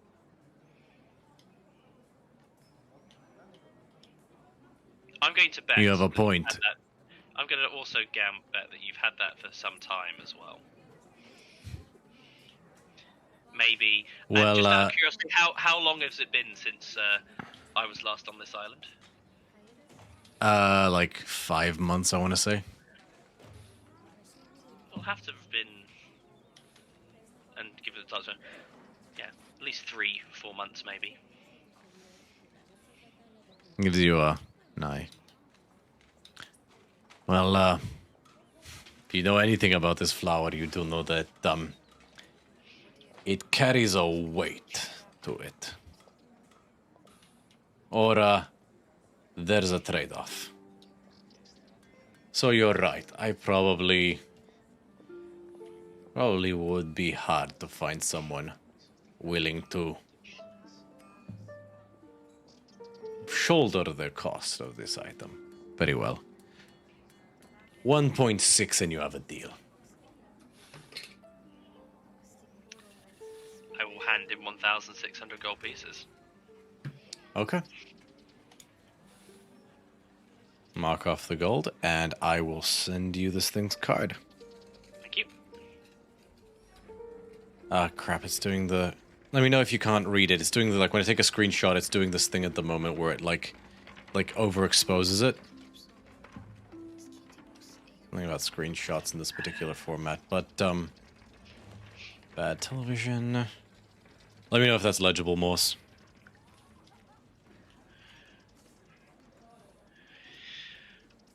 Open a browser. It's faint, but I can read it. Oh, let me just find it. It's a Griffon Saddlebag item, so I'll just find you the Yeah, Reddit post.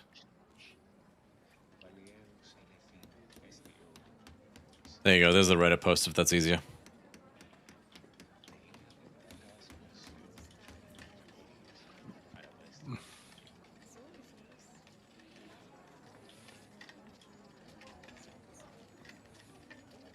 So you guys watch Scotty pay 1,600 gold drachma for a flower, which Elios hands him in a terrarium as well, in a little pot. And he bids you good Didn't day. take you to be a florist. I have a personal interest in this one. Okay. Like, painfully personal.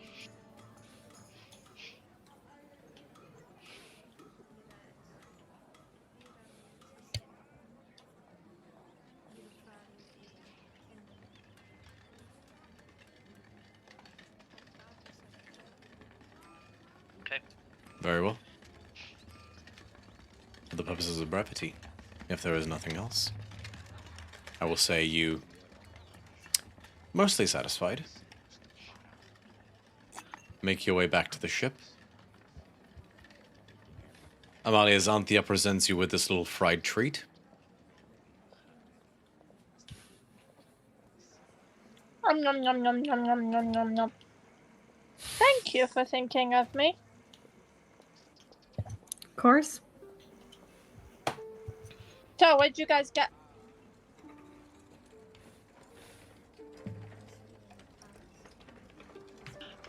Do I feel like this isn't going to... actually, here's a question. Do I feel like this is going to... Like, it's survived for a long time in its current condition. Do I get the impression it's going to die within the frame it's saying? Or is that, you know, if I was to, like it's currently in a natural state, and if No, I yeah. was to... Oh, it's okay to grow in the because I found you when the fertilizers are destroyed, a new one grows out of the same place as the last grew. Yeah, so whilst it is in this little pot, it will basically be cultivated in here. Okay. Cool. That's fine then.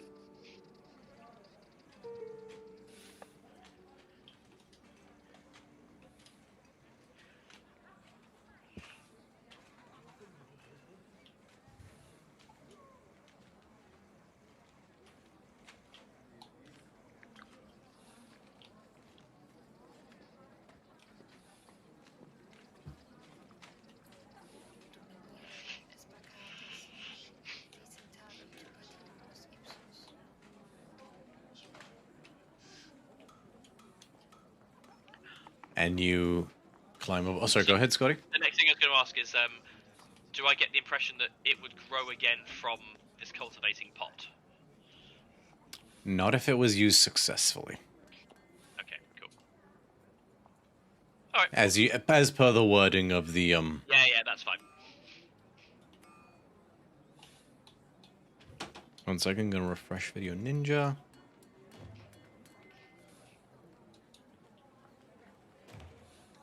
Okay. And so you leave that city behind you and set off for the Siren Sea with your new treasures in tow. 5th day of travel. Take 2. Can I get someone to roll me a d20? Rebecca. Hi. D20, please. Are we still going with the dragon dice all? Dragon What's dice. the worst that could happen? Well, we got an 8. We got an 8. Yay! We We got already get the an 8! A calm day with no events. Oh. No, maybe it was a 7 I was thinking. It was a 7 you wanted, but we did get an 8 already, which was a calm Oh, day. I So thought the 8, Yeah. was the dragons. Okay. Was Nothing it? interesting happens. Final day of travel. One last person to roll me a d20. Amalia? Okay, I can reroll. 1 sec. 13. 13. A calm day with no events. It is a much smoother voyage with the guidance of Nesephis, or the boon of Nesephis, and the wind at your backs, and the confidence of having 4 out of 6 of the pieces of divinity you need. And I take the dick flag down before we get to port. Yes. Soon enough, you find yourself pulling into the Bay of Meletis, sailing past places like Oxus, which you remember.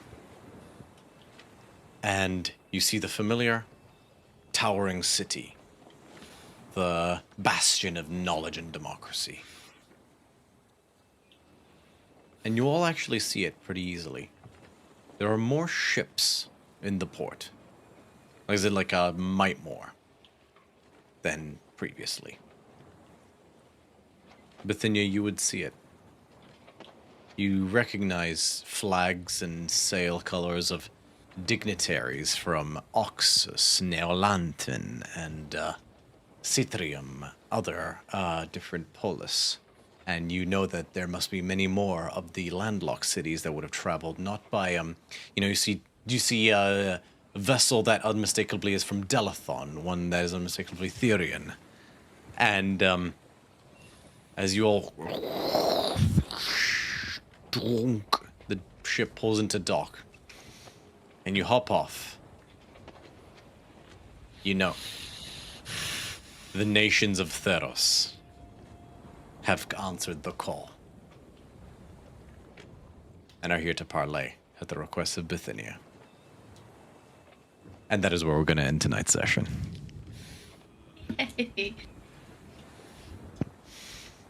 Join us next week as we delve into the political landscape of barter, and not barter, but as a accord and conversation and diplomacy with various, very different and stark nation states who have all answered an official summons. It's going to get very thrilling in a thriller sense, very political, very scheming, very interesting in that respect. Join us next week for that and more, as our players get into the political weeds of Meletis. And speaking of our players, it would be remiss if we did not, as always, acknowledge them. I'll start by saying that our lovely Heliod has an Instagram. It's vietla.louise, and you should check it out. There's a lot of cool stuff on there. Followed straight up by Rebecca. Would you like to tell these folks about yourself? Yeah, you can find me here every Sunday, and then you can find me on St. Pete by Night every other Sunday. I'll be there tonight at about 6 p.m. Pacific Standard Time. And then you have some of my content, Bomb Clancy, all over the internet, and then TikTok, Mimic for Hire or Sire for Hire. And yeah, that's where you can find me. Very well. Morse, do you have anything non-social media related you'd like to plug? No, we're all good with that. But join us next week, because I'm very excited to see what happens here. So. Me too. Ali, what would you like to tell these fine folks about yourself? Yeah, hi guys. You can find me on Instagram under @AngelUndies. I do cosplay and print and 3D printing posts, mostly commissions and D&D minis. So yeah, hit me up on there if you need anything made. Excellent. Violet, what would you like to tell these folks about yourself? You can find me on Instagram under Violet_Riddle_, where you can see my updates on fashion stuff and cosplay mostly. Very good. And last but certainly not least, Tamara. Take it away. Hi. On the Bird app and on the Clock app, you can find me at Mar_Innated, and on Instagram, it's Mar_Innated. Very good. And as you know, I'm Romeo the DM. You can find me for my cosplay stuff on Instagram at Electrum_cosplay. And you can find the show's socials at we are DC30 official everywhere. And do check us out on TikTok. I posted a new TikTok recently, a fun little clip. Yeah, Tamara's nodding smugly. And I'm gonna endeavor to post more fun TikToks, especially with full of moments like this one tonight. Like this episode tonight. And I'm going to be roping in my players to help me send me clips and stuff like that of stuff they think would make a fun little TikTok in the style of clips that they've seen so far. And yeah, keep abreast of that. And as always, you can also... Nightbot's been good about sharing the links to that. You can check out all our previous VODs on YouTube, our YouTube channel, which is DC30. And you can also check out... all of our additional content on the show's official Discord, which is linked in the chat as well, where you can get all sorts of tips and tricks on how to flavor your campaign for an ancient Greek Hellenistic setting, all the resources I put into the homebrew I create, all the additional tokens and assets I kit bash, and more, and as well join in with a cast on fun and memes and hilarity and good vibes. All of that and more on the DC30 Discord. And that brings us to a close this evening. So, shall we do a raid? Who's online? I see Starlight Tales is online. Unless anyone has a preference. I don't. The only person I know is Tara, who we've raided multiple times by. Very well. We gotta find someone else who does like D&D on Sunday. Like, there's gotta be another TTRPG. Normally it's so Starlight Tales is one, For Shame Not Honor is another one, although they don't seem to be on tonight. We've got a few. Like, we can just raid a random, just look in D&D. No, I got Starlight Tales. We'll do Starlight Tales. I was just pulling them up real quick so I could hear them. And we are raiding now. Oh, not Sips. Let's not raid Sips. Starlight Tale. Cool, so the clock is ticking, 10 seconds. thank you all so much for coming out tonight. We really appreciate it. We feel the love. You all are loved. Big shout out to our audience. We are DC30. Take care.